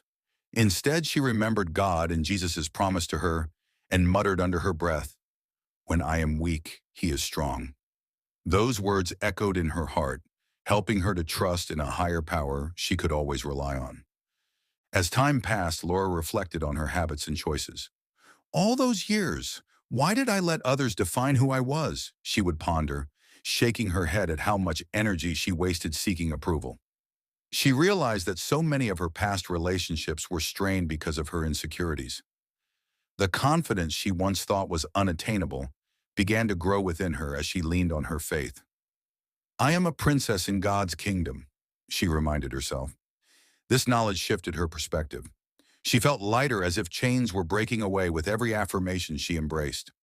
On days when her confidence would hit rock bottom during her quiet time, she would pray earnestly, "God, help me to see my worth," she would often repeat, and each time felt more empowered. Conversations with Him filled her heart with clarity. "You created me for greatness, right? Then why do I still feel this twinge of doubt?" she would ask during prayer, waiting patiently for reassurance. God's whispers always calmed her storms, reminding her that she wasn't meant to live a life of fear. "You are stronger than you know, Laura," the responses would come, wrapping around her like a warm blanket. She recalled her first years of trying to break free from her poor social habits. In social situations, she would courageously decide to test her limits. She remembered the first time she approached a group of new people, her heart racing. "What if they don't like me?" The familiar voice of doubt creeping in. Nurturing new thoughts, she countered, "But what if they do?" With her head held high, she introduced herself, finding herself engaged in conversations that flowed effortlessly. "This is progress," she would think, feeling the thrill of connection and belonging. She knew the time had come to not only know herself, but also allow others to see the real her without fear and hiding. Her friends started noticing changes too. "You seem different, Laura. More confident," one of her closest friends remarked. "It's like you found your voice." Laura couldn't help but smile. "I have," she admitted, her tone steady yet soft. "I realize that everyone has their struggles. And okay, I have mine, but God has shown me that I'm meant to rise above them." There would be times when old thoughts would emerge, a whisper telling her she wasn't good enough to be a leader or that others would judge her. "Why do I still hear you?" she would challenge herself in moments of doubt. "I've overcome so much. I can do all things." Each morning, affirmations became her armor. "I am deserving of love and success. My past is not my future." Each declaration propelled her forward. Encouraging notes and verses placed around her room became a constant reminder of her journey and growth. Laura embraced new challenges, taking on roles she would have previously avoided due to insecurity. "I'm planning this event," she told her friends one day, excitement bubbling within her as she shared ideas. "What do you think?" Some looked surprised but supportive. "Laura, we believe in you," one friend exclaimed. "You can do this." Encouraged by their support, she nailed her first event, and the joy of success radiated through her. "This wasn't just me," she acknowledged, understanding that her growth and achievements stem from her faith and the encouragement of those around her. In reflective moments, she had deep conversations with herself. "Remember when you were scared to speak up?" she would recall. "Now you inspire others just by being you." She practiced gratitude, thanking God for each step she had taken. "Your path is clear," she would remind herself during prayer. "You are walking into your purpose. Never forget those low points. They've shaped you." The more she spoke love into her life, the more she recognized the beauty of change and how every challenge had shaped her into a lighthouse for others. Even when life threw obstacles her way, Laura remained grounded. "Nothing can dim my light," she assured herself. "I won't let old habits sneak back in." Each situation now felt like an opportunity for growth rather than a test of her worth. "I can meet people where they are," she realized, drawing strength from her emotional intelligence. "Grace makes room for everyone." Laura's understanding of her worth influenced her interactions, helping her become more empathetic and compassionate. "Who knew I'd end up here?" She would smile while journaling late at night, capturing her thoughts. "Every step I took, every prayer I prayed, it all matters." Those pages filled with gratitude became a loving reminder of her journey filled with God's grace and a celebration of where she was headed. "Tomorrow is another chance to grow," she declared quietly, excited about the potential that lay ahead. Her dreams no longer felt distant or unrealistic. They felt attainable, reflecting the champion she had recognized within herself. Each day brought new growth, and Laura embraced it wholeheartedly. "I am ready for the next challenge," she told herself, eyes sparkling with excitement. With faith as her guide and self-awareness as her foundation, she stepped boldly into her future, ready to rise to new heights. Just like we see in Laura's story, knowing yourself is essential for personal growth and fulfillment. It entails understanding your thoughts, feelings, strengths, and weaknesses. When you know who you are, it becomes easier to make decisions that align with your core values and beliefs. This self-awareness empowers you to live authentically, staying true to yourself even when faced with external pressures or societal expectations. We will now dive into how you can build a robust sense of self-awareness and self-worth. You'll learn why relying on external validation is detrimental and discover practical strategies to find value in more meaningful ways. Never chase external validation. It's a common human experience to find ourselves looking for approval from others. This is a common phenomenon many people can relate to. From a young age, we are taught to value praise and recognition from our parents, teachers, and peers. This need for external validation may feel natural, but as we grow into adults, it's important to understand where our worth really comes from. True worth originates from within us, who our Creator says we are, not what people think, and it's vital to recognize this to build a solid, confident sense of self. When you heavily rely on what others think and say about you, you risk misunderstanding your own value. The opinions of others can be fleeting and change with their moods or circumstances. When you base your self-esteem on these external factors, you give away your control over how you feel about yourself. Grounding yourself in self-validation can create a stronger sense of self-worth. Hitchcock, 2024. This way, your self-esteem becomes resilient and it doesn't fluctuate based on what others think. Moving away from external validation. Avoiding the constant need for external validation is critical for nurturing your internal self-worth. It's human to want acceptance and appreciation, but it can become problematic when this need overshadows your personal growth. Social media has amplified this struggle. You may often gauge your worth through the number of likes or comments you receive. This cycle can pull you further away from recognizing your own achievements. To break free from this dependency, you need to redirect your focus inward. Valuing your own opinions about your life can help you reclaim your self-esteem. For example, Instead of tracking how many people reacted to your post, take time to acknowledge what you accomplished that day. This shift can empower you, allowing you to appreciate your value without needing others' validation. The importance of self-validation. Self-validation is a powerful tool in boosting your confidence and self-esteem. Validating yourself means you acknowledge your own efforts, strengths, and achievements. This process does not require external acknowledgement. It's about recognizing your feelings and treating yourself with kindness, just as you would with a close friend. Making self-validation a habit can be transformative. When you affirm your worth internally, you begin to build inner resilience. This new strength makes you less susceptible to external criticism, allowing you to maintain a stable sense of self-esteem. For instance, after completing a goal, take a moment to recognize your hard work. This practice grows your self-respect and reinforces the idea that your worth is not determined by others. The drawbacks of seeking external validation. Relying on external validation can lead to significant drawbacks in your life. One of the biggest issues is anxiety. When you constantly seek approval from others, you may find yourself doubting your abilities, especially when that validation isn't received. This emotional roller coaster can make you feel vulnerable and unsure.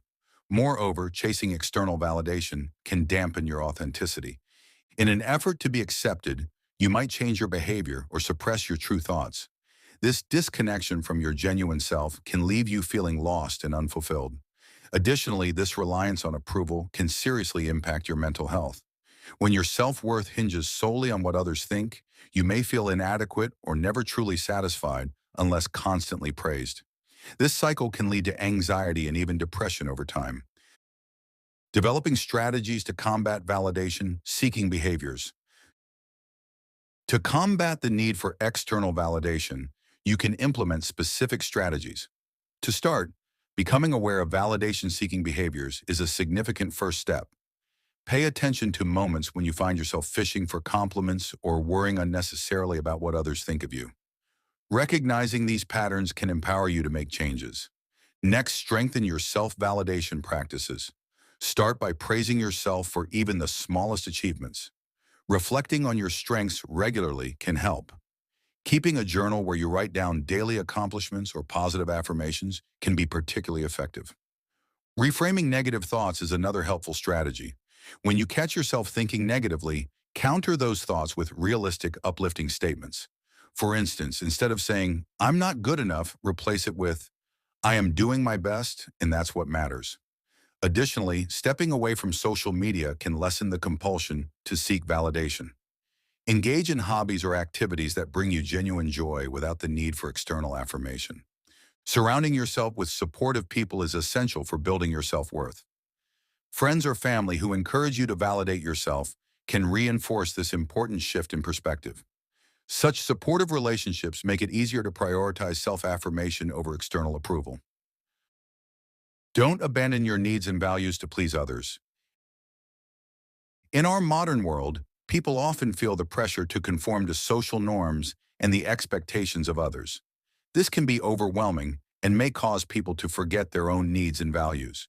Prioritizing what is important to you is fundamental for building self-awareness and self-worth. This section talks about why putting yourself first matters, especially when you are faced with competing demands from the outside world. Living in alignment with your values. Staying true to your values is incredibly important. When you make decisions based on what you believe in, you tend to feel more fulfilled and authentic. Your values can serve as a guiding compass, helping you navigate life's tough spots with confidence and integrity. For instance, if honesty is a core value for you, it might lead you to speak up when others around you choose to remain silent. Sometimes this may feel like going against the crowd, but staying true to your values strengthens your sense of self and builds your self-respect. Finding your balance. Finding the right balance between your own needs and the demands of others is always worth striving for. It's not always easy, but it's definitely achievable. Balancing your time requires active management of your priorities. Consider creating a list of your obligations, both personal and professional. Look over this list and identify which commitments truly align with your values. This can help you spot activities that drain your energy or cause conflict within your own beliefs. When you know what is important, it becomes simpler to make choices that favor your needs without feeling guilty. Remember that it's okay to say no to tasks and responsibilities that don't serve your goals. Saying no can sometimes lead to uncomfortable moments, but it's an essential skill in preserving your own mental health and integrity. The benefits of prioritizing yourself. Prioritizing your own needs and values brings numerous benefits. This approach can lead to improved relationships, less stress, and a greater sense of happiness. When you prioritize yourself, you teach others how to treat you.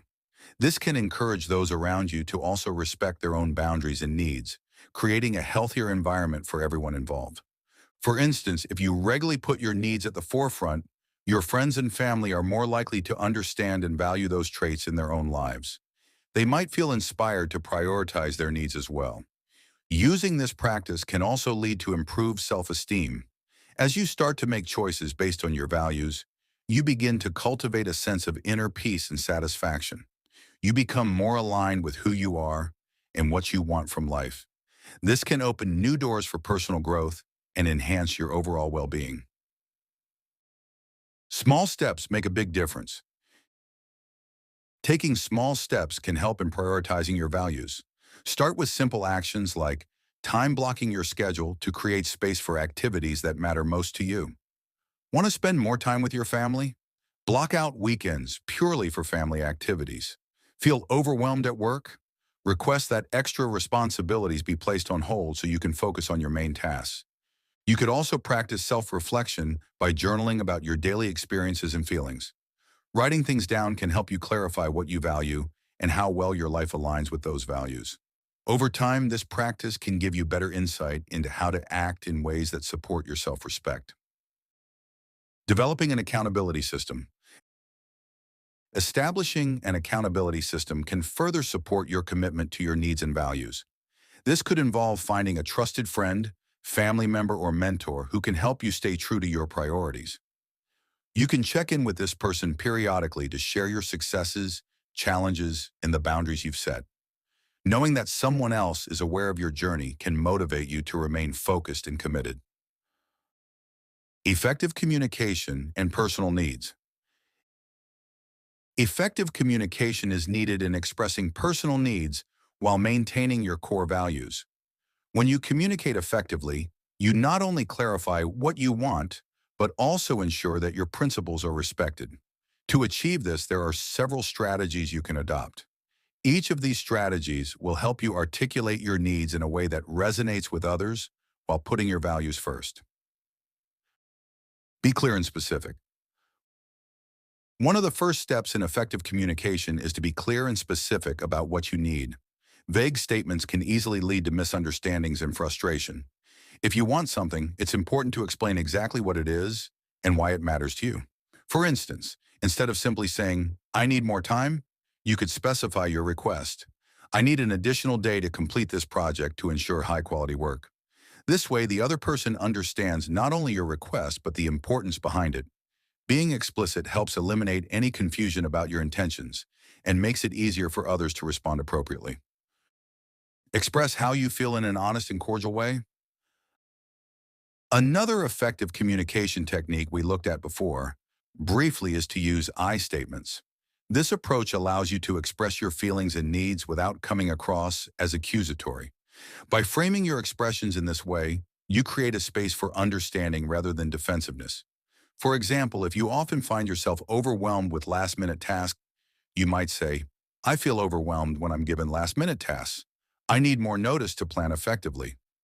This format emphasizes your experience rather than blaming someone else, creating a more open conversation and increasing the likelihood of a positive response. Stay calm and respectful.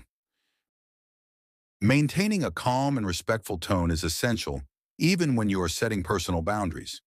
It is natural to feel strong emotions when discussing your needs, but how you express those feelings can profoundly impact the outcome of the conversation. You can be firm in your requests while showing respect for the other person's perspective. For instance, if your coworker asks you to handle a task that conflicts with your own deadlines, a respectful response might be, I appreciate you thinking of me for this task, but I have some pressing priorities right now. Can we find another viable solution together? This approach demonstrates your willingness to collaborate while also asserting your own boundaries. Reiterate values. It can be helpful to reiterate the values that underpin your requests.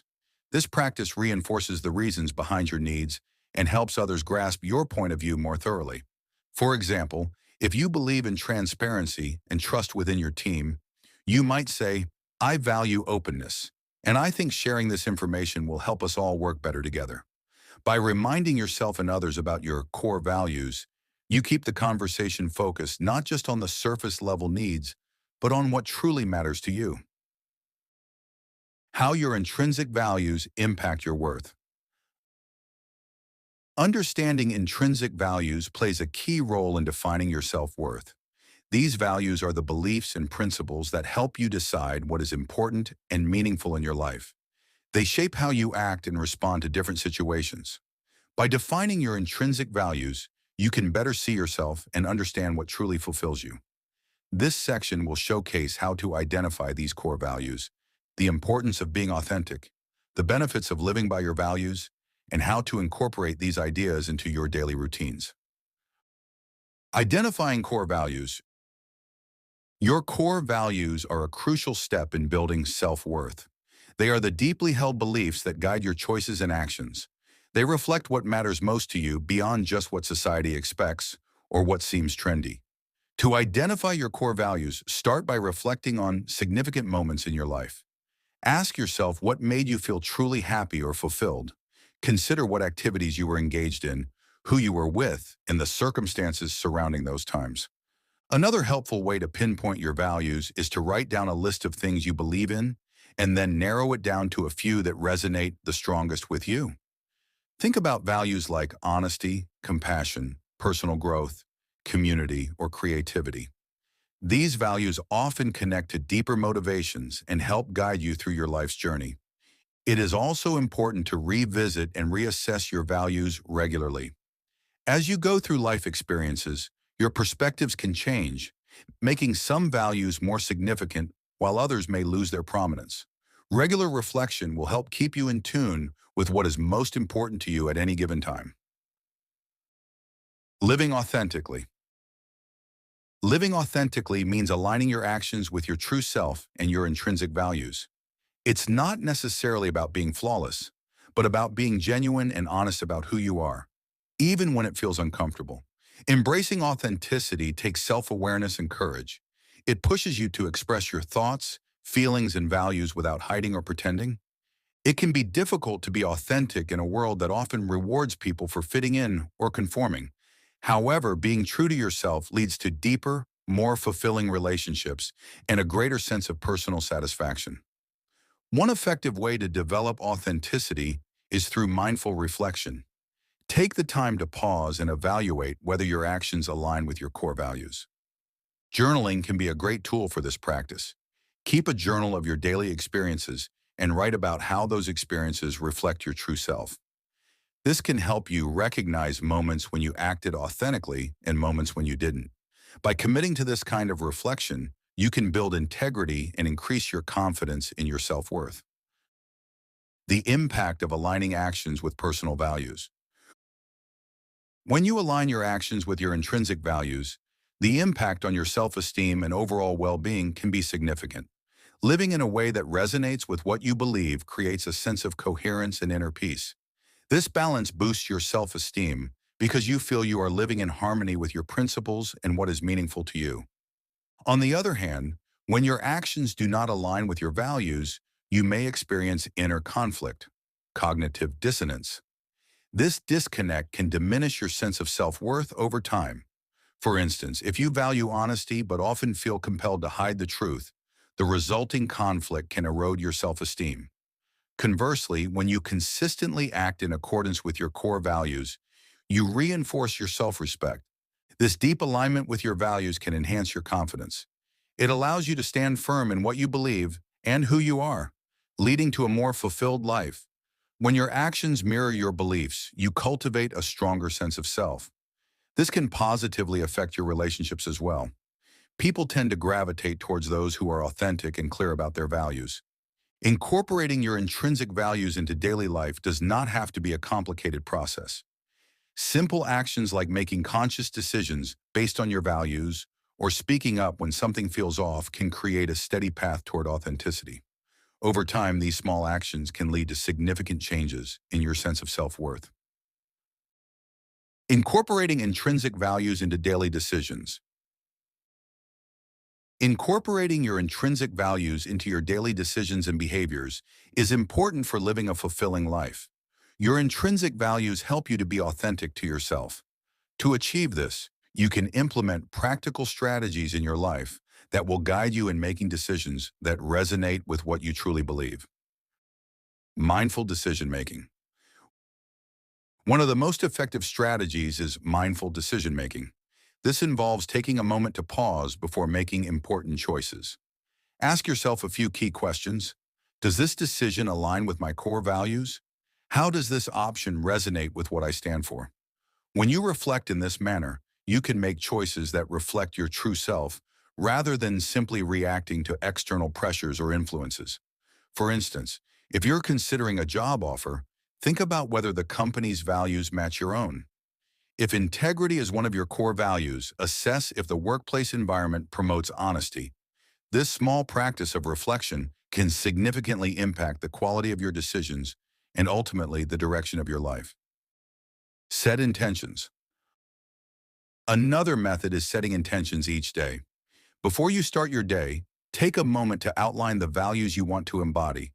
This might include intentions like being kind to strangers, focusing on personal growth, or exercising consistently.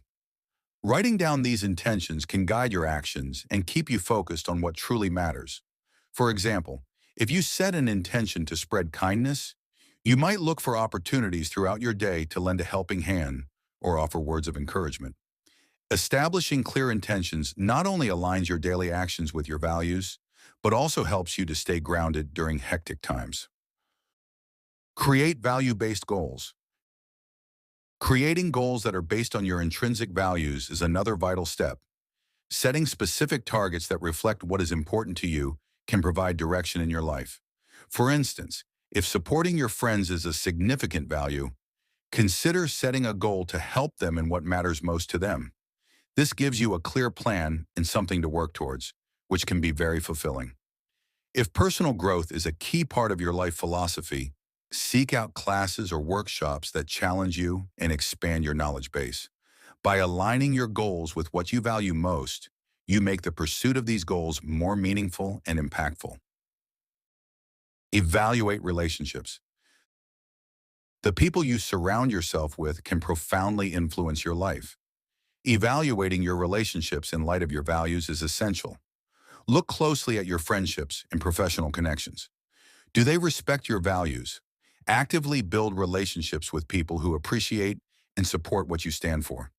You don't need everyone around you to share exactly the same values, but there should be a fundamental level of respect for one another's beliefs. For example, if you value honesty, a friend who regularly lies or fabricates stories might not be a healthy influence. Choose to engage closely with friends who encourage you to be your best self and align with your intrinsic values. Practice gratitude. Practicing gratitude also plays a key role in living a values-driven life. Taking time to acknowledge and appreciate the actions that align with your values reinforces those positive behaviors. This could be as simple as keeping a gratitude journal, where you jot down instances where you acted in accordance with your values. Perhaps you helped a neighbor with groceries, or you made time to learn something new. Regularly reflecting on these moments boosts your awareness and commitment to living authentically. It's a powerful reminder that you are taking steps in the right direction, even during challenging times. Self-reflection. Lastly, engaging in self-reflection periodically is crucial. Take some time to think about your life's direction and assess how well it corresponds with your core values. Are you on the right path? Are there adjustments you need to make? Self-reflection can help you identify any areas where you may feel out of sync with your values. Perhaps you discover that your work is taking too much time away from family, which may be a core value for you. Recognizing this allows you to make changes, whether that's adjusting your work schedule or spending more quality time with loved ones. This practice offers you a chance to remain true to yourself and continue your journey in alignment with your intrinsic values. By implementing these strategies in your daily life, you can grow a consistent practice of aligning your actions with your intrinsic values. This commitment enhances your sense of self-worth and creates a life that feels more purposeful and authentic. Focusing on your values offers a compass for making choices, creating connections, and ultimately leading a more fulfilling life. Embrace the growth mindset, work on weaknesses, hone in on strengths. Having a growth mindset is very important for your self-improvement and personal development. A growth mindset, as defined by psychologist Carol Dweck, means believing that your abilities and intelligence can improve through dedication and hard work. This way of thinking is different from a fixed mindset, where you might think your talents are things you are born with and cannot change. When you embrace a growth mindset, it changes how you face challenges and boosts your self-worth significantly. The first step to using the power of a growth mindset is understanding what it is. With a growth-oriented perspective, you start to look at challenges and setbacks not as failures, but as chances to learn and grow. This shift in how you think helps you keep trying and bounce back from difficulties. Research shows that people with a growth mindset tend to believe they can boost their skills through effort. This belief leads to greater success in schools and jobs. For example, you might notice that students who adopt a growth mindset often see improved grades and develop better study habits. They pay more attention to finding effective ways of learning rather than just putting in long hours. Another key part of nurturing a growth mindset is working on your weaknesses while also building on your strengths. Many people make the mistake of only focusing on what they are good at, ignoring areas where they can improve. This can hold back your personal growth. It's important to recognize both your weaknesses and strengths. Developing a balanced approach to self-improvement allows you to reach your fullest potential. For instance, you might be great at creative thinking, but struggle with managing your time. By improving your organizational skills, you can become more effective in your overall work. Balancing strengths and weaknesses is essential for continuous growth. Looking at how you respond to challenges and failures can show how these experiences can help you grow as an individual. Consider an athlete who is always trying to get better. Each time they miss a goal or lose a game, they receive crucial feedback about what needs work. By reviewing what went wrong and trying out new strategies, those athletes can improve their skills over time. In contrast, a person with a fixed mindset might see these setbacks as failures that lead them to want to quit. However, you with a growth mindset would view each challenge as an opportunity to get better. Using strategies to identify and work on your personal weaknesses is necessary for ongoing growth. One helpful step is to ask for feedback from trusted people in your life, whether they are friends, family, or coworkers. They can provide honest advice about areas you may need to improve. Another powerful tool is self-reflection. By regularly looking at your actions and choices, you can spot patterns that reveal your weaknesses. After identifying these areas, it is helpful to set specific and realistic goals to help you improve. For instance, if public speaking is tough for you, joining a local Toastmasters club or taking a communication class offers a structured way to develop those skills. Incorporating actionable tips for nurturing a growth-oriented perspective is crucial for making this mindset a part of your daily life. Using phrases like "not yet" instead of "I can't" can help you shift your thinking from one of defeat to one of potential. If learning a new skill feels challenging, telling yourself that you haven't mastered it yet, but with practice you will, can be incredibly motivating. Also, it's important to celebrate effort and strategy, not just results. Acknowledging the process reinforces the importance of staying persistent and open to learning. You can also gain from this approach. When you reward yourself for taking smart risks and trying out innovative ideas, even when you don't achieve immediate success, it creates a personal culture that values creativity and growth. You are more likely to take risks and contribute positively to your overall development when you feel supported and appreciated. Practicing a growth mindset in everyday situations is something you can do. Begin by setting aside a few moments each week to reflect on any challenges you faced and how you reacted to them. Were you open to learning from those experiences, or did you feel defeated? By observing your thought patterns, you can gradually adjust how you face obstacles. Similarly, surround yourself with a community of positive, growth-minded individuals. Their influence can encourage you to keep striving for improvement, making the journey much more enjoyable. Live a purposeful life. Living with purpose and intention is an important part of feeling fulfilled and aware of yourself. When you live with purpose, you're more likely to understand who you are and what you want from life. To find this purpose, it's essential to identify your values, passions, and goals. Together, these elements shape your personal purpose in life. To begin, let's talk about identifying your values. Values are the guiding principles that influence how you behave and make decisions. Start figuring out your values by thinking about what is most important to you. Reflect on questions like, what traits do I admire in others? Or, what moments in my life have made me feel truly happy? These reflections can bring clarity to the values that define you. For instance, if you deeply appreciate honesty and loyalty, these values may lead you to prioritize trust in your relationships and decisions. The next step is to explore your passions. Passions are the things in life that fill you with excitement and energy. To discover what you're passionate about, try exploring different activities and interests. Experiment with new hobbies, volunteer for various causes, or pay attention to what makes you feel fulfilled. For example, if you enjoy helping others and mentoring them, you might find that your passion lies in teaching or coaching. Taking time to engage in activities that excite you can reveal what truly drives your enthusiasm.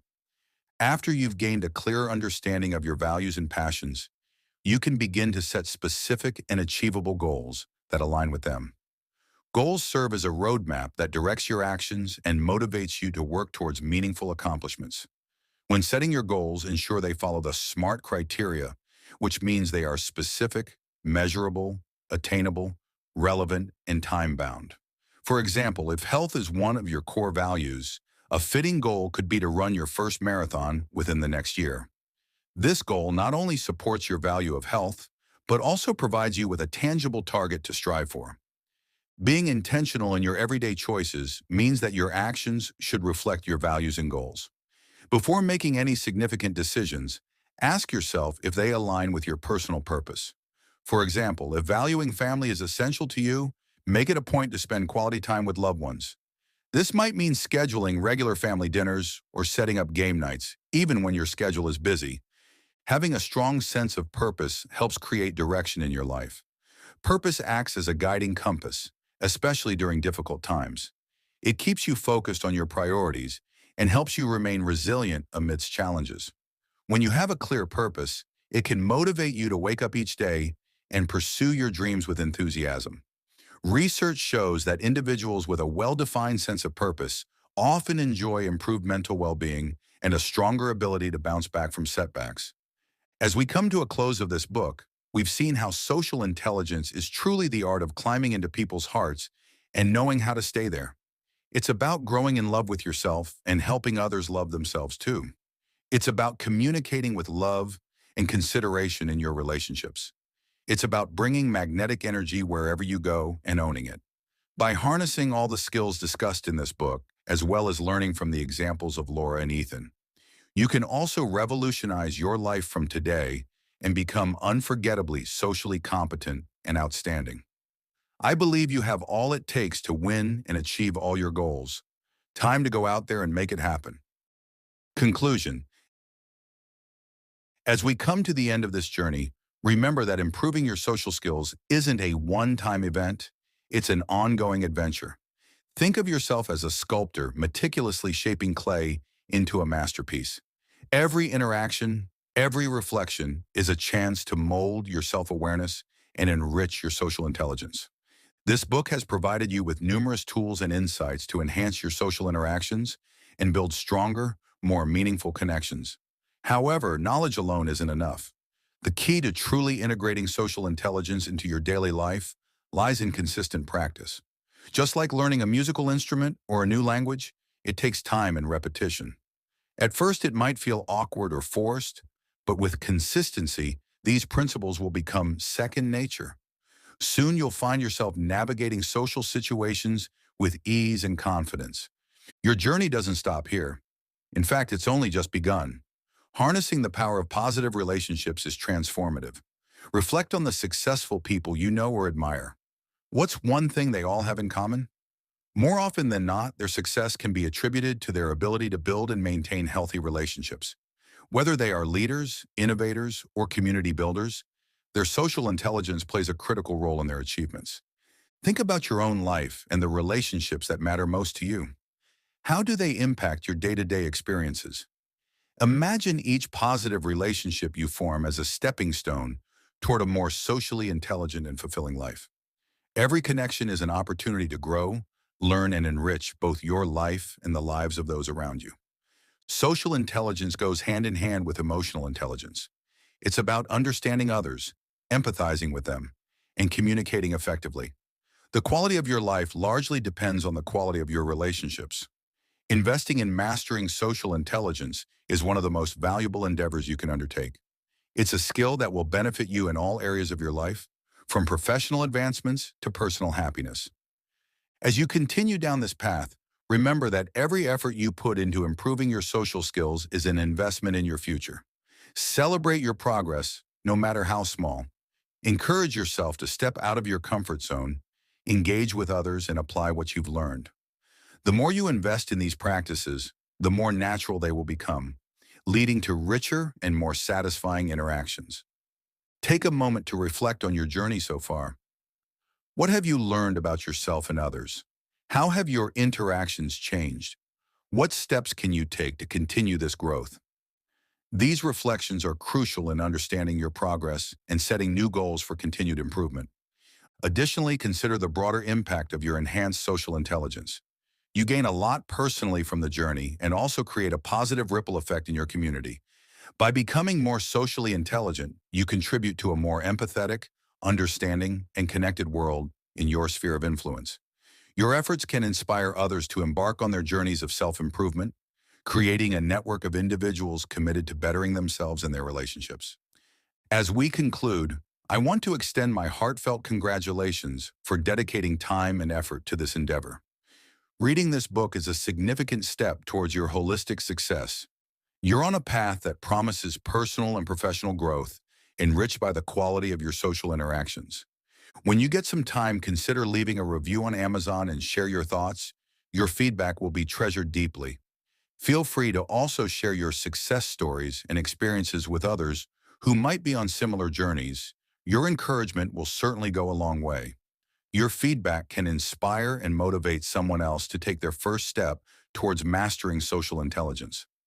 Thank you for allowing me to be a part of your journey. Continue to explore, learn, and grow.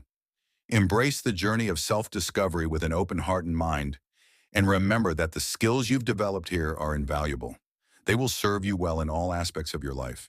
Here's to a future filled with enriching relationships, personal growth, and lasting success. Sending my best wishes to you. About the author. Samantha Munetsi is a lady with a big heart who wears many hats. Best-selling author, psychotherapy expert, editor, teacher, and devoted God lover. She grew up always intrigued and interested in human behavioral science.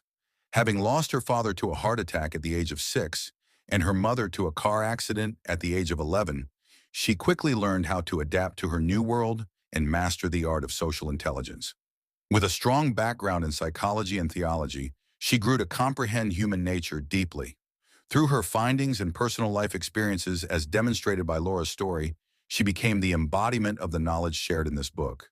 She continues to embrace the growth mindset, harnessing it to unleash her full potential, and is committed to living and creating an even more adventurous life with every passing day. May this heartfelt and powerful book revolutionize your world and fill it with pleasant memories and numerous victories as it did to mine. Enjoy.